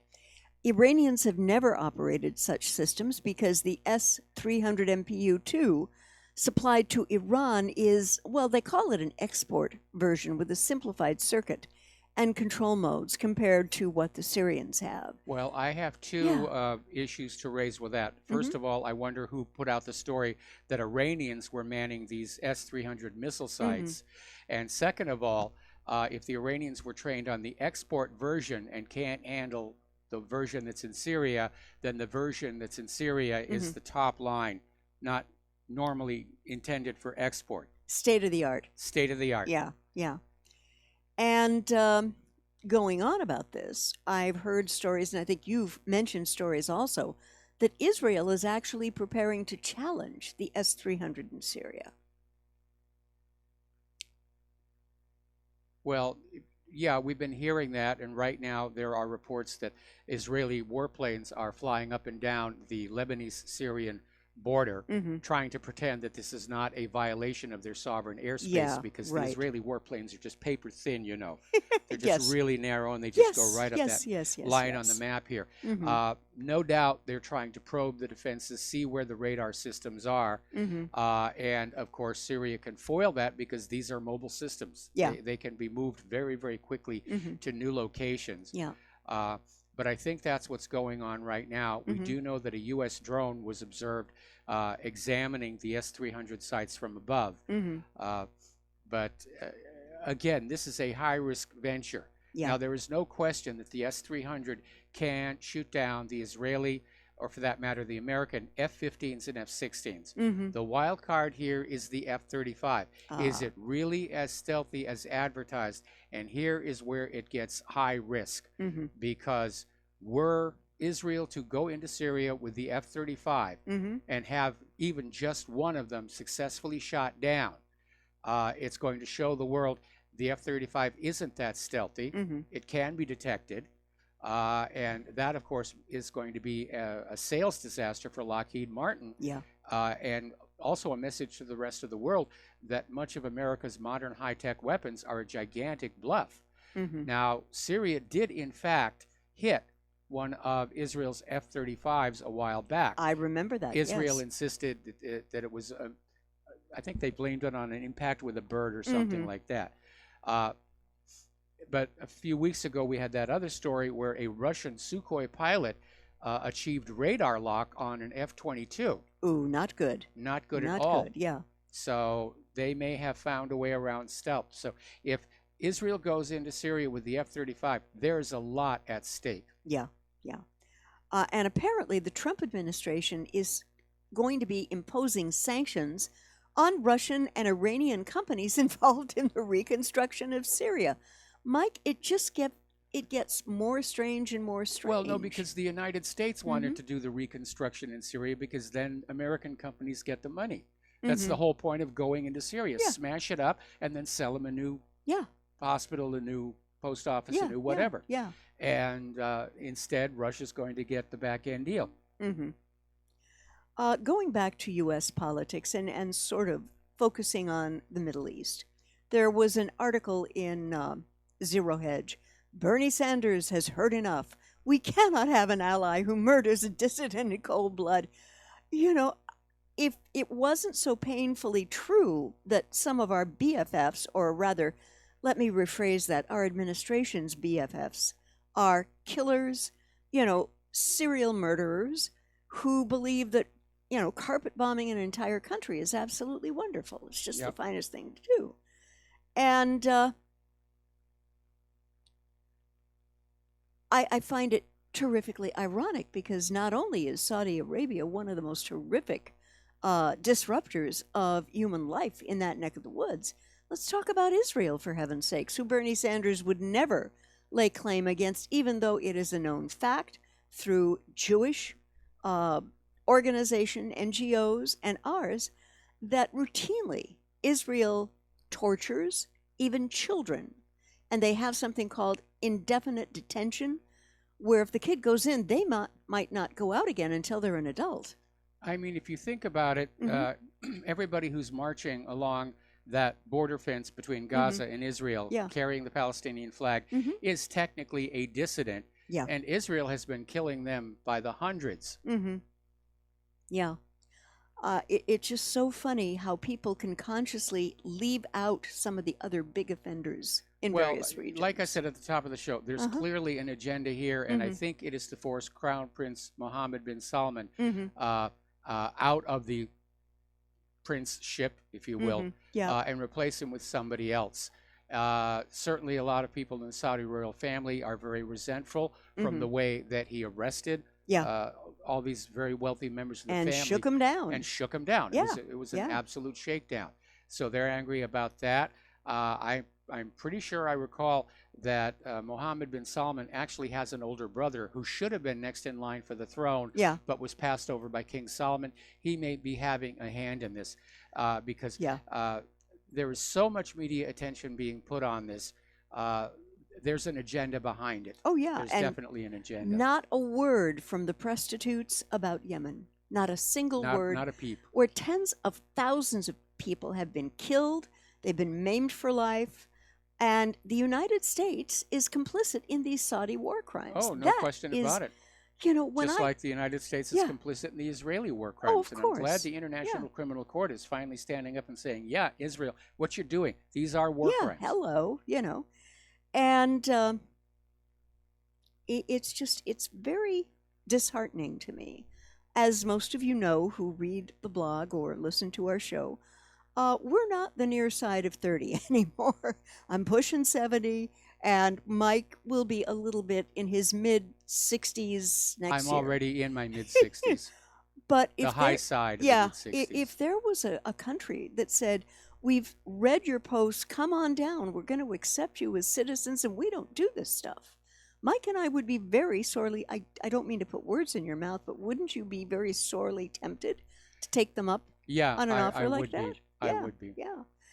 And the other thing about the hypocrisy on both sides of the aisle, apparently President Trump celebrated attacks on a journalist by praising the assault of a fellow Republican who body slammed a U.S. journalist last year. I mean, come on.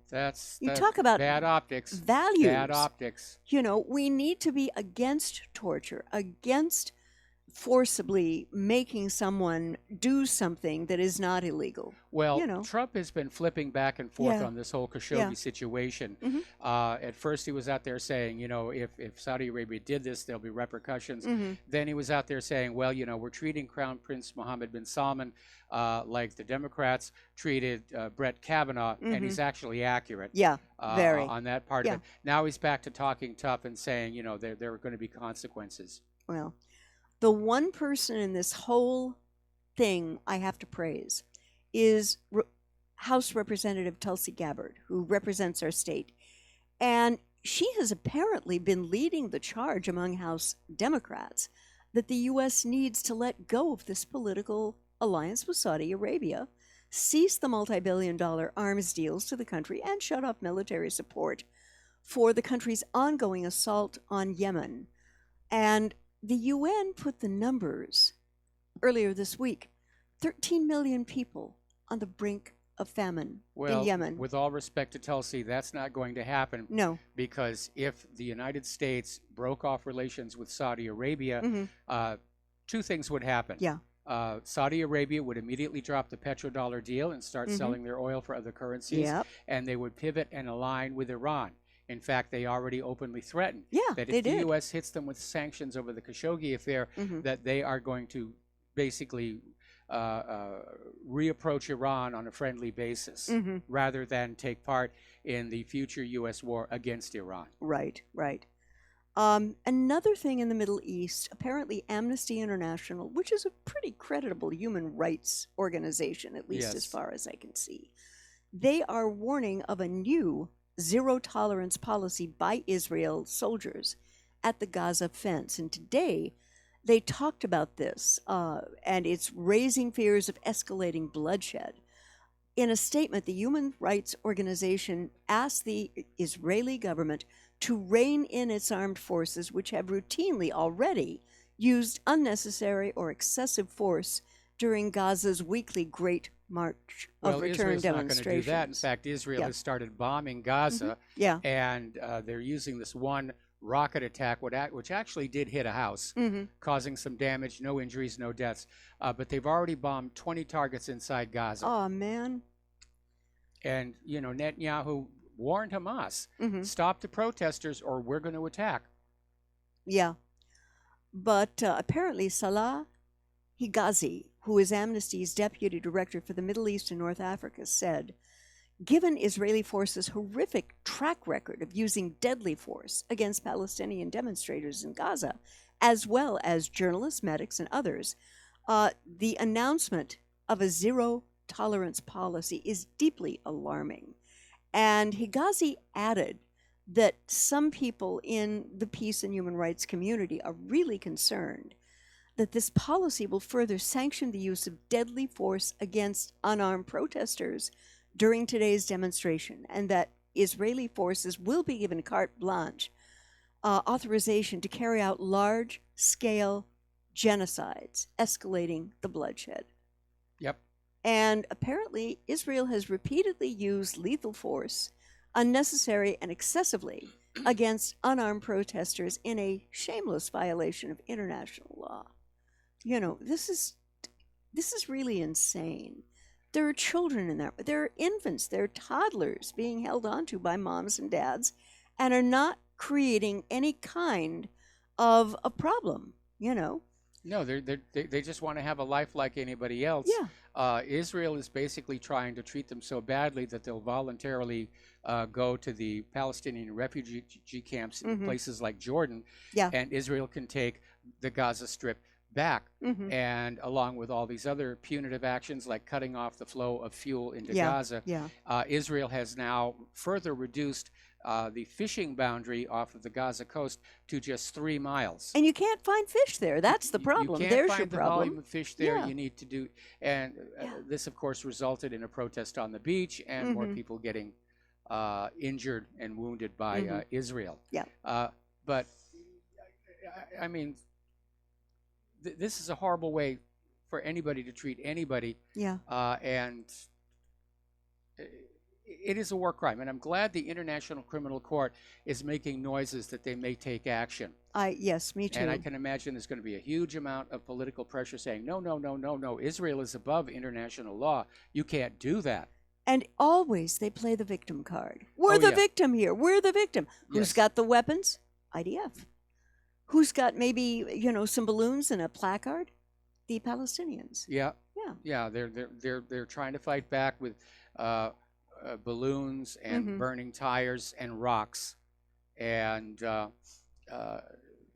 that's another material that Israel has now banned from entering Gaza is helium. Yeah, but that's got medical uses, right? It's necessary. It's used as an inert coolant gas in a lot of medical scanners. I'm going to bop back to Europe, and this goes back to I can't make this stuff up. Sweden has declared a hand grenade amnesty in attempt to stop explosive gang violence.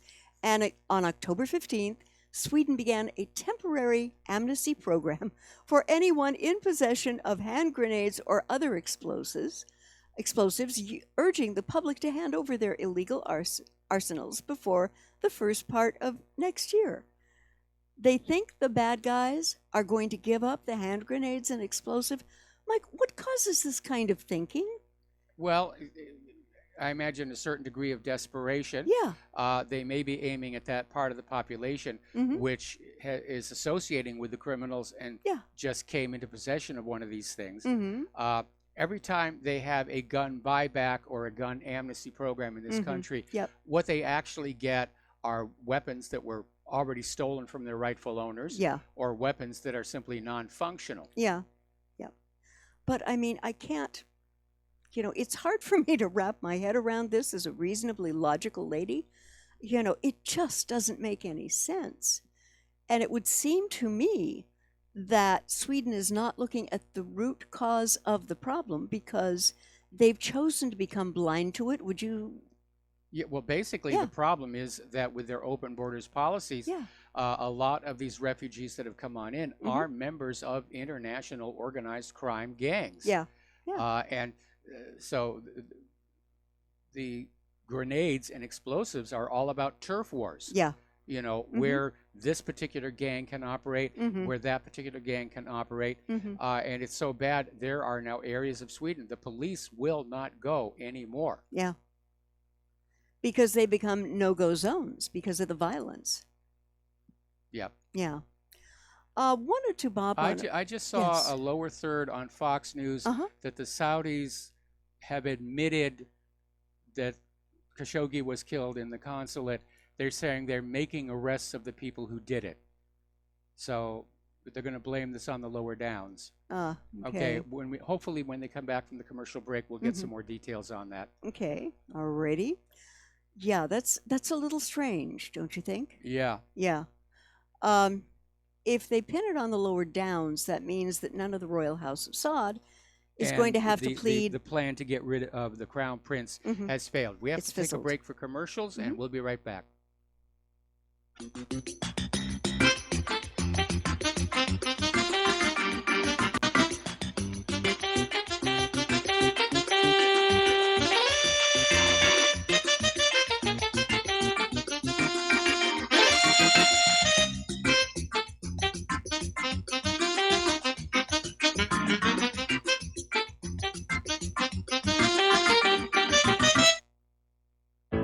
Many people write us about their experience with Extendivite. Allow me to read you some from Amazon.com.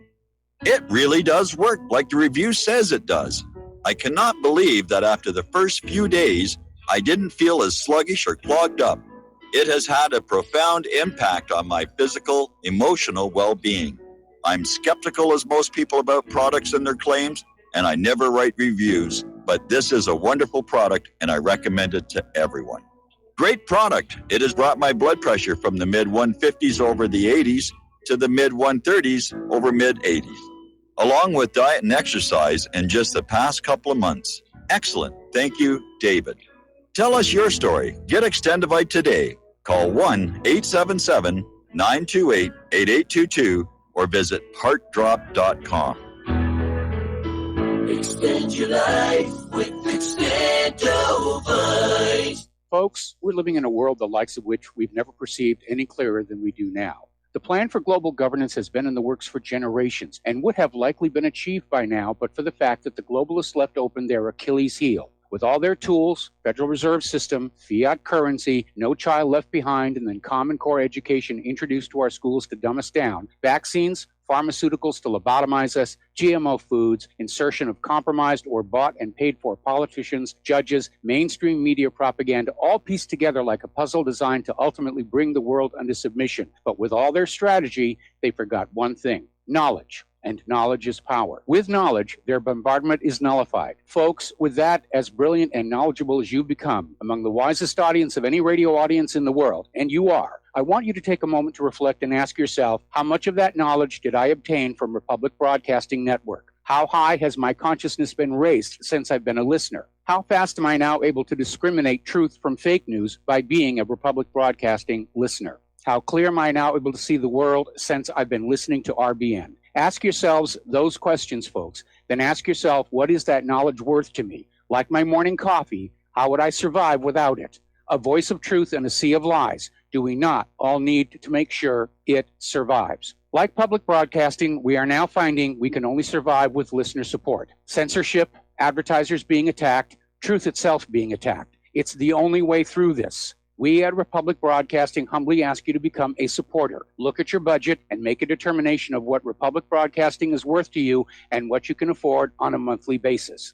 Go to republicbroadcasting.org and pledge 20, 30, 40, 50, if possible, 100 a month or more if it's affordable. Click the donate button and become a regular monthly donor. Assure both us and yourself that Republic Broadcasting truth will continue to flow like that morning coffee. The network thanks you.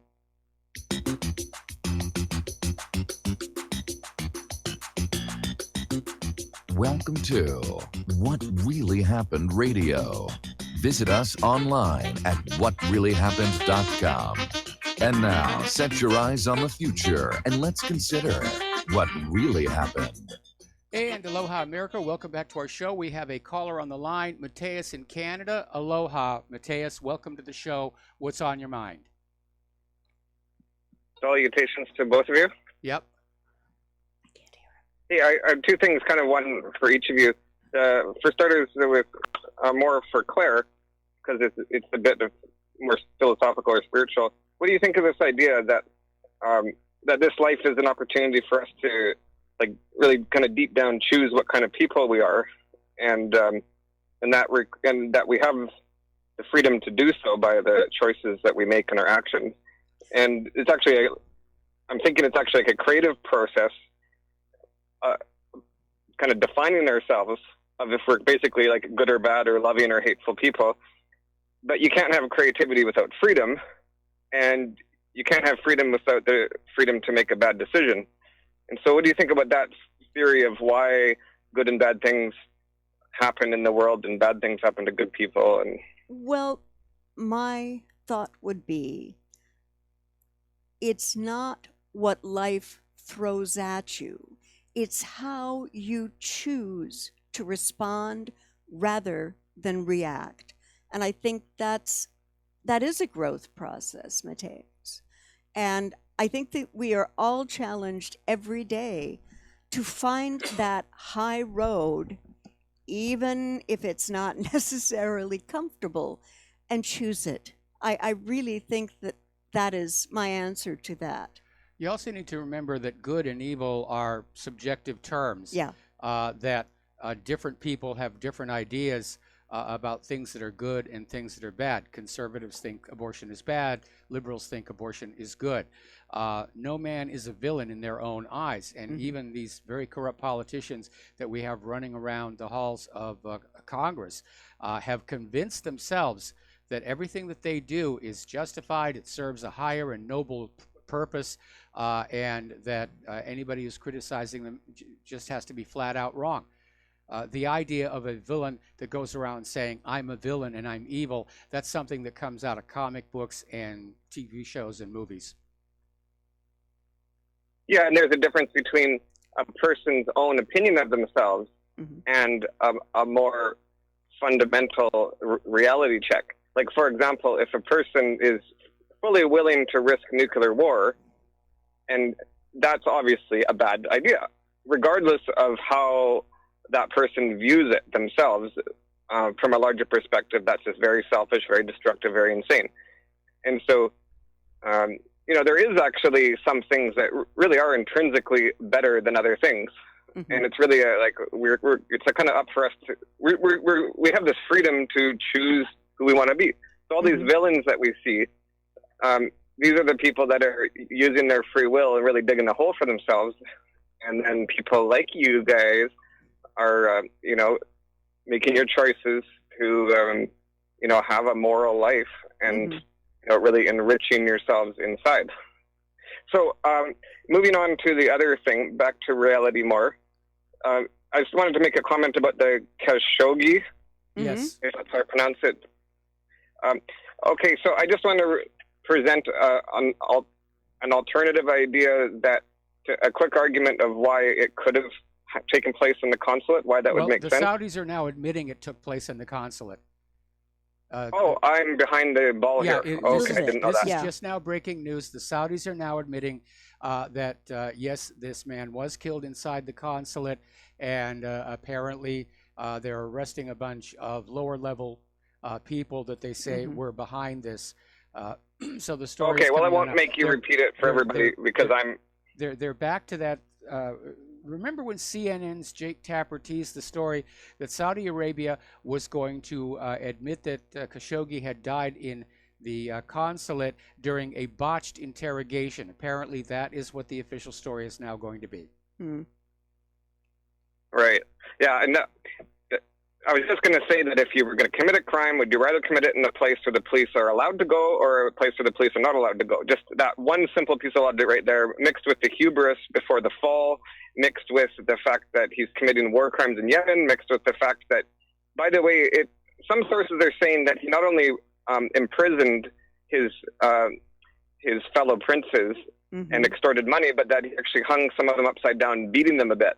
So I don't know if that's true, but that would definitely back up your theory that there could be some revenge going on here. Well, and, just very last. Go ahead. Just a very last thing in Vancouver, Canada here, the Chinese got busted for buying votes, so they're paying you $20 if you vote for the China Party. Whoa. And I got more to say about Chinese some other time.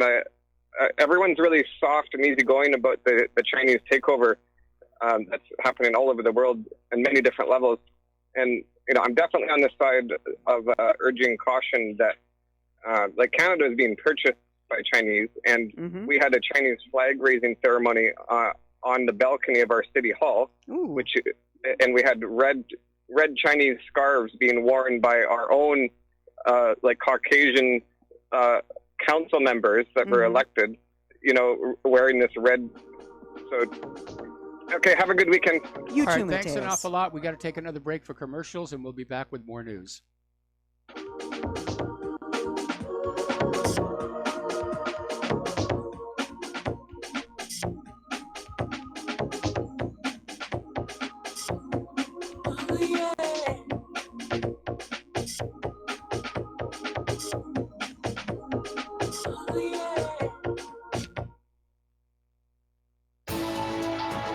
You are tuned in to the Republic Broadcasting Network.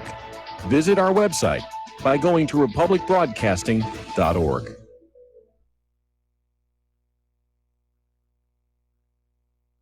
I'm getting older and noticing that my body just doesn't work as well as it used to. So I like to keep fit as possible by hitting the gym a few times a week. Recently, I started having a nagging bicep pain, and it got so bad I couldn't even lift the weights. When I was complaining about it to a friend, he told me about Angioprim. He said chelation helps remove toxins, heavy metals, and cholesterol in veins and arteries that may cause blockages. After just 1 week of taking Angioprim, the pain was gone, and now I'm back in the gym full strength. Scientific research proves the active ingredient in Angioprim has superior oral chelation action that helps promote cardiovascular health. So to learn more, go to angioprim.com. That's ANGIOPRIM.com, or talk to a trained consultant. Call Angioprim toll free at 877-882-7221. You'll feel better with more energy. Call 877-882-7221 or go to the website angioprim.com.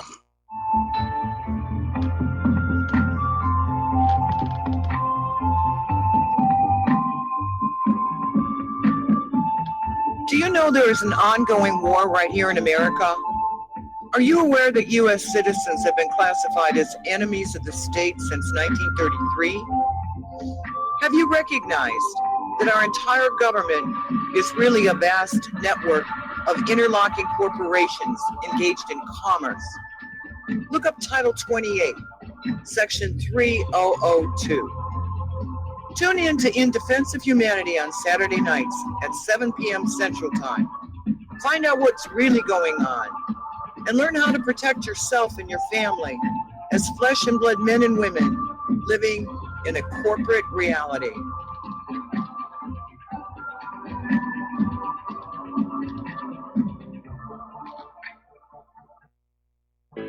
Many people tell us about their experience with Extendivite.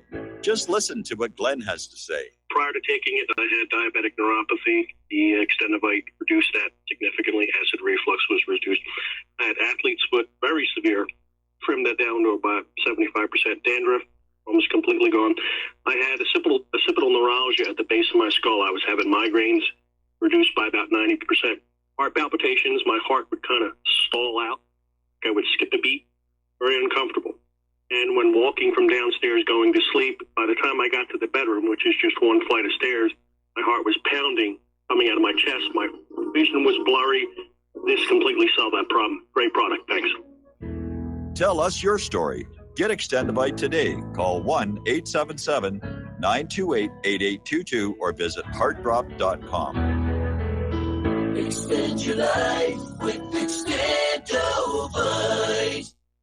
Some are maxed out all their credit cards. Some are working 2 jobs and living in cars. Minimum wage won't pay for a roof, won't pay for a drink. If you gotta have proof, just scratch yourself, Mr. CEO. See how far $5.15 an hour will go. Take a part-time job at one of your stores. I bet you can't make it here anymore. And and aloha, America. Welcome back to our show. We're going to go back to the phones here to James in Ohio. Aloha, James. Welcome to the show. What's on your mind? Hi.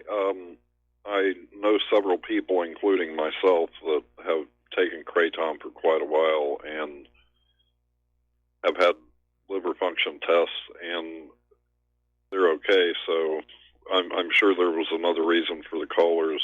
You know, I'm not trying to dismiss his information, but I do know several people, and it probably would have, if it was a problem, it would have become prominent news by now. They would have scheduled it most likely. Oh, yeah, they would have definitely used it to demonize the product and scare people away from buying it. I did, during one of the commercial breaks, do a quick web search, and I wasn't able to find anything that definitively said that the use of Kratom permanently damaged the liver. What I did find were articles saying that Kratom, like everything else you ingest, is going to filter through the liver, and may have short-term alterations to it. But that also includes all the prescription pharmaceuticals that you're taking as well.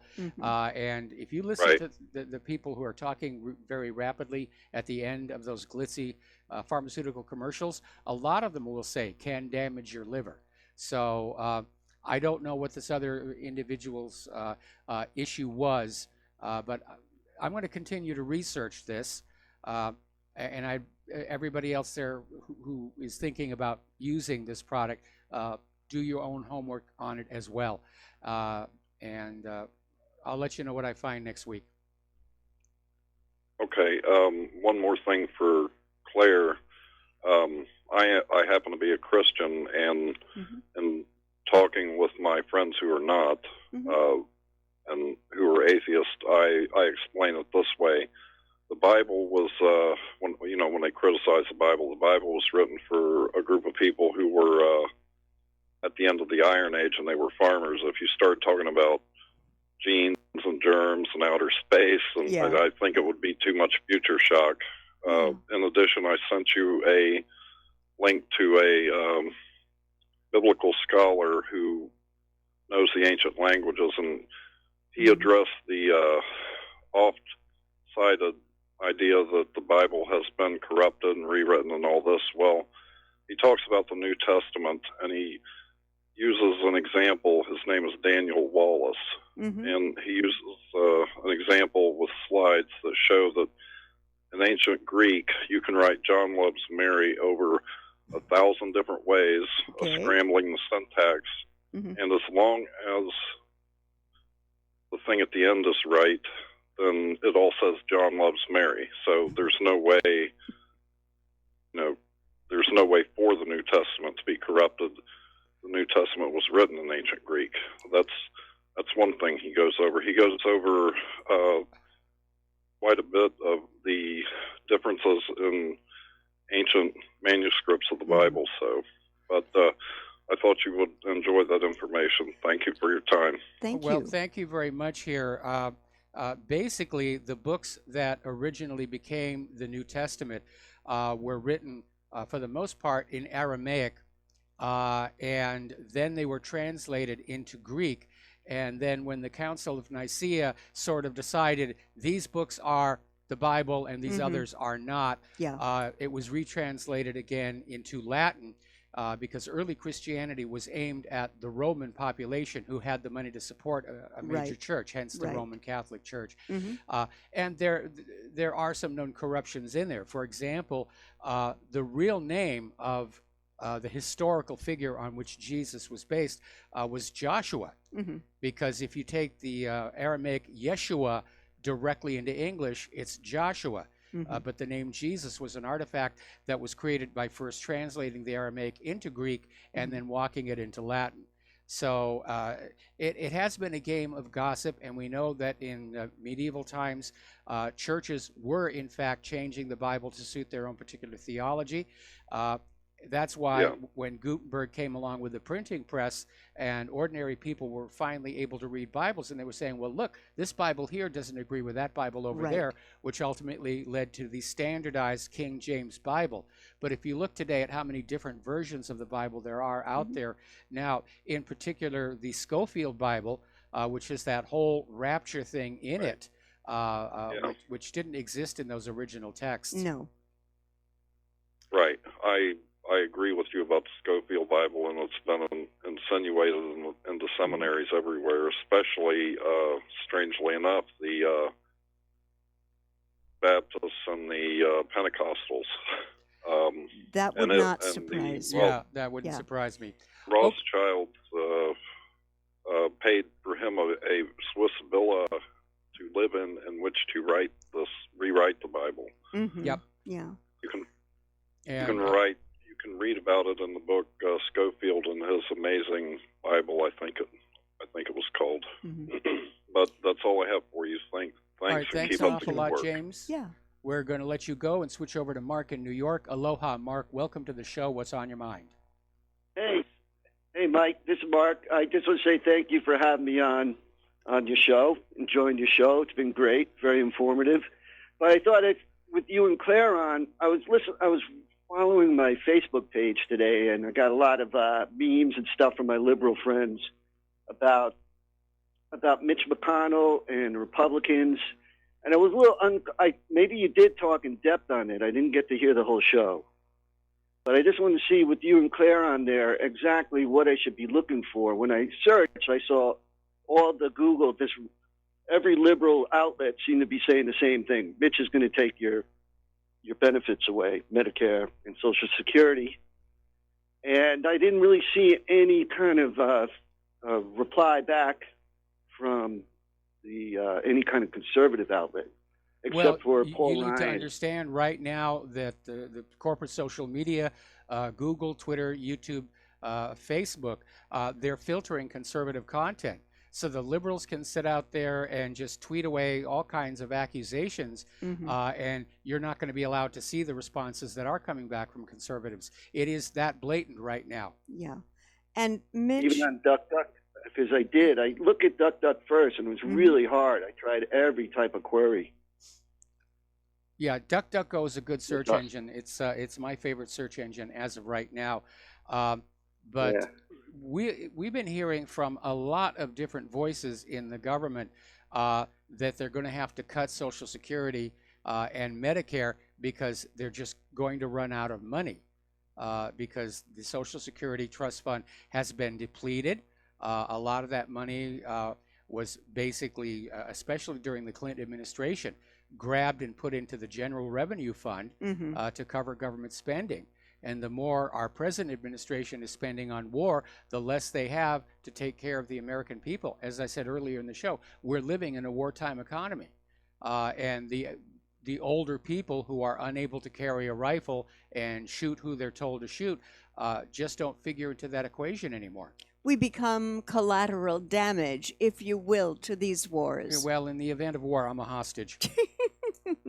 But Mitch, one thing... This is Mark. Mark, I'm sorry. One thing I would suggest to you, take a look in terms of health and wellness and see what you might need more in terms of how you are eating, how you're feeding yourself, and what you are looking for is where the information converges. And that is probably going to be okay. The other thing that I would encourage people to do, and it's what I do when I find that a very dear friend of mine has some sort of terrible disease, and that is to seek a consultation at a hospital run by Seventh-day Adventists. And let me share why. Their numbers in terms of not having cancer, other deadly diseases, heart disease, are incredibly low, and it's because of how they eat. They're ovo-lacto-vegetarians. And I would encourage people who, even if the insurance does not pay, check with your local Adventist hospital and ask about a nutritional consultation, because it won't be just you. They treat hundreds of people within a month who may be dealing with illnesses which in some part, and I'm not an MD, but may in some part reduce their symptoms. I'm all up for arming yourself with information. Yes. Knowledge is power in this area. And especially, you have to take responsibility for your own health. Yeah. Because our health industrial complex isn't interested in your health. They're Yeah. interested in how much money they can suck out of your pockets by scaring you that you're on the verge of death. Or that you have some all these TV commercials, you know, there's a disease out there that you've never even heard of before, Yeah. but by the end of the commercial, you're convinced you've got it. Yeah. My grandfather on my father's side was actually a hypochondriac. I remember And this. This was back when Reader's Digest was coming out with all these articles, I am Joe's, and one month it would be I am Joe's kidneys, I am Joe's lungs, I am Joe's hearts, and whatever disease Joe had that month, my grandfather was absolutely convinced he had it as well. Then Reader's Digest came out with I'm Jane's ovaries, and that was a really, really weird time for all of us. Yes. But no, do arm yourself with information.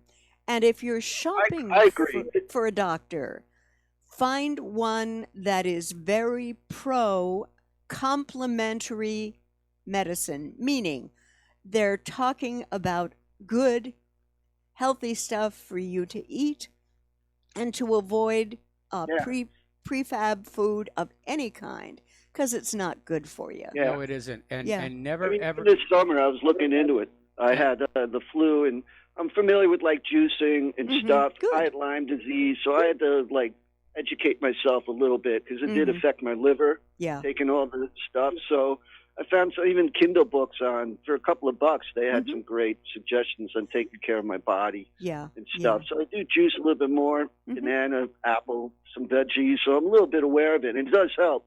My biggest thing was using a like a food scale, just so I'm not putting too much in my mouth. Yeah, that can help too. You know, I wonder if I could switch real quick. 'Cause Well, before that's you do, been really helpful. before you do, I have one more piece of advice for you, and that's never use a doctor whose office plants are dead. Bad sign. Bad sign. That's great. You know, I could say around here in New York, I found these urgent care places. So even in a rock and a hard place, the worst I had was the flu, get a blood test, which is important. I listened to Brian Tracy and stuff, and he was like, you want to take care of yourself? Make sure you brush your teeth, take care of that, and get a blood test once a year to find out the cholesterol and stuff.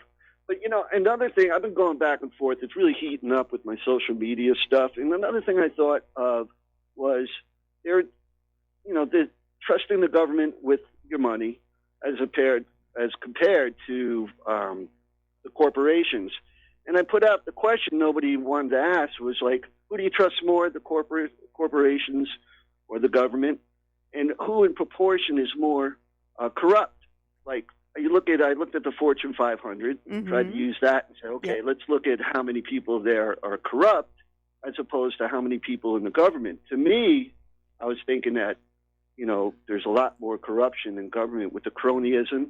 When they complained about capitalism is evil, I said, I think you mean that crony capitalism is evil. So I was just thinking about what should I be searching for my arguments in social media about how to look about am I chasing up the wrong tree with the proportionality of how many, because there are thousands of people internationally. I would say that earning probably money government and corporations are equally corrupt. And it's rather pointless to try and say that this group is more corrupt than that group. The problem is they are all corrupt. They're all in bed with each other, And figuratively. our nation has been hijacked by this very corrupted outlaw criminal gang. I mean, we can see today the Democrats blatantly ignore the laws on immigration and voting, and they're absolutely they're operating as a criminal enterprise. Yeah, the one And the Republicans have their hands out too, but I'm just still thinking I've worked in corporations where I was doing must be people cogs in the wheel like me, you know, that weren't making an honest living, and there's only one guy at the top that's ruining it for thousands of employees. You know, that's Well, why I was I thinking think that maybe. both in government and the corporations, the higher up you move in the structure, the more corrupt it becomes. And Yeah. either you are equally corrupt or you're not allowed to move any higher. What was that famous line from The Godfather? From I think it was Godfather 3. I've Yeah. been trying to, tried to go straight, but the higher I go, the crookeder it gets. Yeah, exactly. There you go. I mean, look like what we're finding out now about the Pope and the Catholic Church, and I'm glad that Pennsylvania is finally Yeah. launching a criminal investigation. Getting nuts. You know, everything. It's just every day there's something new. Yeah. Like even you have a hard time keeping up with it. Yes. Yes. We sort Nope. of have right, to well- sprint to do that intellectually. Yes. But you're saying, like, when the quote that I saw today that was getting me, said Reagan, they were quoting Mitch saying that everything is due, all these taxes are due to these entitlements. And then the guy sent me this thing about Reagan said that it has nothing to do with entitlements, the taxing. And that made sense to me because we're getting taxed and it's supposed to be put in a fund. And I came back with, well, Mitch is saying that now it is with all the extra stuff like welfare and food stamps. The handouts to the illegal That- immigrants, the handouts to the refugees. I mean, I didn't want to get into that. I wanted to say that, but instead does that make sense? That was Reagan saying something different that, I don't know. I don't mean to put you on the spot with that without seeing this ridiculous meme going yeah, on. I would want to You see seem the have an quote in answer for everything. context because the entitlements have always been an issue, but then politicians campaign on entitlements. Vote for me and I will get you this child care credit. Vote for me and I will get you free abortions. Vote for me and I will get you, free this and free that. And over time, it does create a system in which a huge amount of the tax revenues are taken up by the entitlements, but it isn't the lion's share. The lion's share of our tax money is going to that war machine. It's going to pay the interest on the national debt and to Israel. Anyway, Mark, we got to let you go. Got to take a break for commercials. take care. We're You going to too. close the phone lines. We'll be back with the last segment of our program after these few words.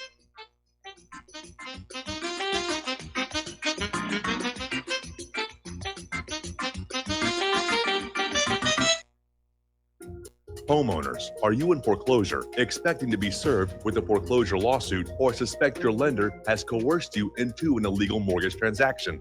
A huge number of mortgages made in the last 10 years have legal issues and are possibly defective. State laws and the U.S. Supreme Court have upheld that defective mortgage documents are grounds for foreclosure defense and for counterclaims in favor of the homeowner. If your mortgage has been sold or assigned since closing the loan, it may be defective and you may be paying the wrong party, and the lender may not have standing or the right to foreclose or collect payments under the law. If you would like to know if your mortgage is legal or not, or know if you are paying the right party, we can help. Our initial consultations are free of charge. We are not attorneys. We are legal researchers and work closely with experienced lawyers who know how to help you find the evidence to help you keep your home. Call toll free 1-855-2-KEEP-IT. That's 1-855-2-KEEP-IT today.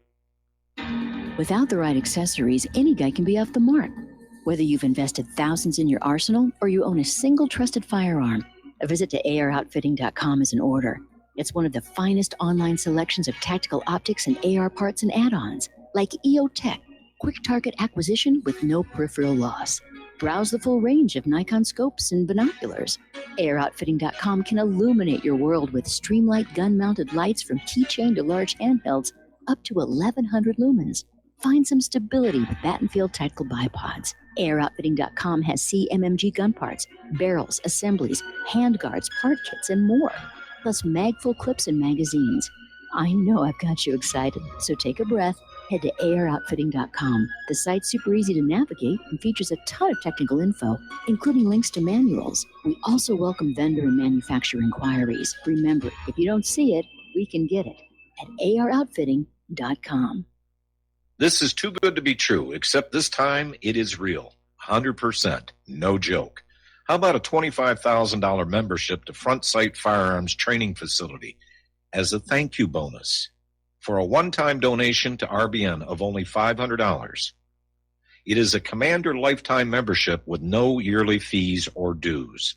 The training is free for the rest of your life with over 50 different classes. Then leave it to your designated beneficiary. You provide the approved firearm, holster, ammo, eye, and ear protection. Many features and bonuses are included, more than you would ever expect or believe. This is the ultimate graduation present, wedding gift, etc., etc. See the details. Go to RBN's webpage and frontsight.com to make it happen. You will hear this offer only on this radio network. Help keep RBN alive. Tell 5. Some are maxed out all their credit cards. Some are working 2 jobs and living in cars. Minimum wage won't pay for a roof, won't pay for a drink. If you gotta have proof, just try it yourself, Mr. CEO. See how far $5.15 an hour will go. Take a part-time job at one of your stores. I bet you can't make it here anymore. And aloha, America. Welcome back to our show here. And apparently the final story coming out of Saudi Arabia is that Khashoggi did die inside the consulate in Istanbul. They're now saying that he got into a fight with the intelligence assets who were trying to interrogate him and was accidentally killed. And that apparently is going to be the story. Turkey was making some other outlandish claims here. Apparently, the White House is about to make a statement of response. And after all this talk about there's going to be consequences, there's going to be sanctions.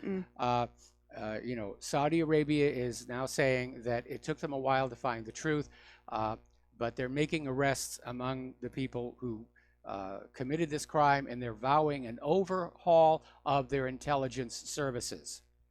So yeah. Right. Yeah. So yeah, they're going to dump this on the lower decks, and that part of it might be true. That it was an interrogation that got out of hand. Khashoggi fought back and died, because it doesn't make sense they would actually kill the guy in the consulate. No, that would be a big tacky hairy no-no. But yeah, there's also no doubt that this death. Pardon me, I have the hiccups again. There's absolutely no doubt that this incident was being exploited for political gain by all kinds of people. Yeah.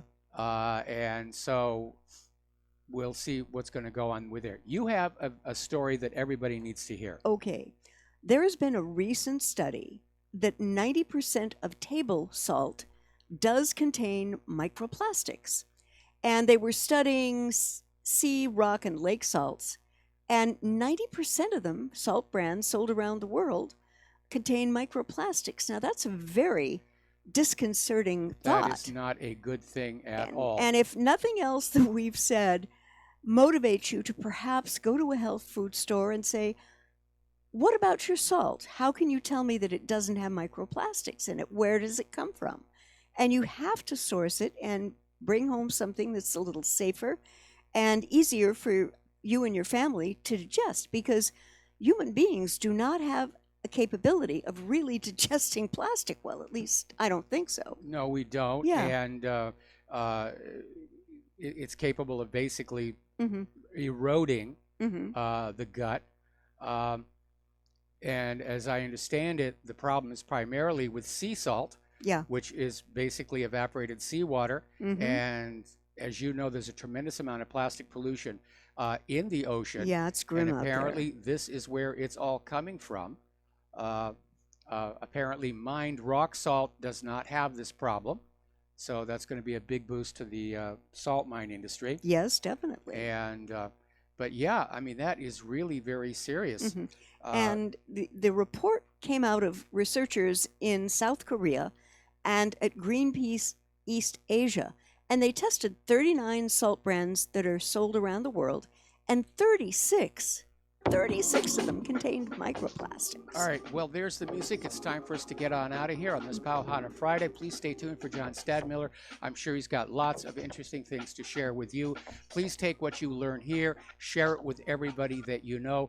Please keep reminding everybody that the corporate social media is engaging in a massive anti-conservative censorship Shutdown. campaign. Please donate to Republic Broadcasting. Please donate to whatreallyhappened.com. Thanks to everybody who already did. We'll be back on Monday. Aloha, America.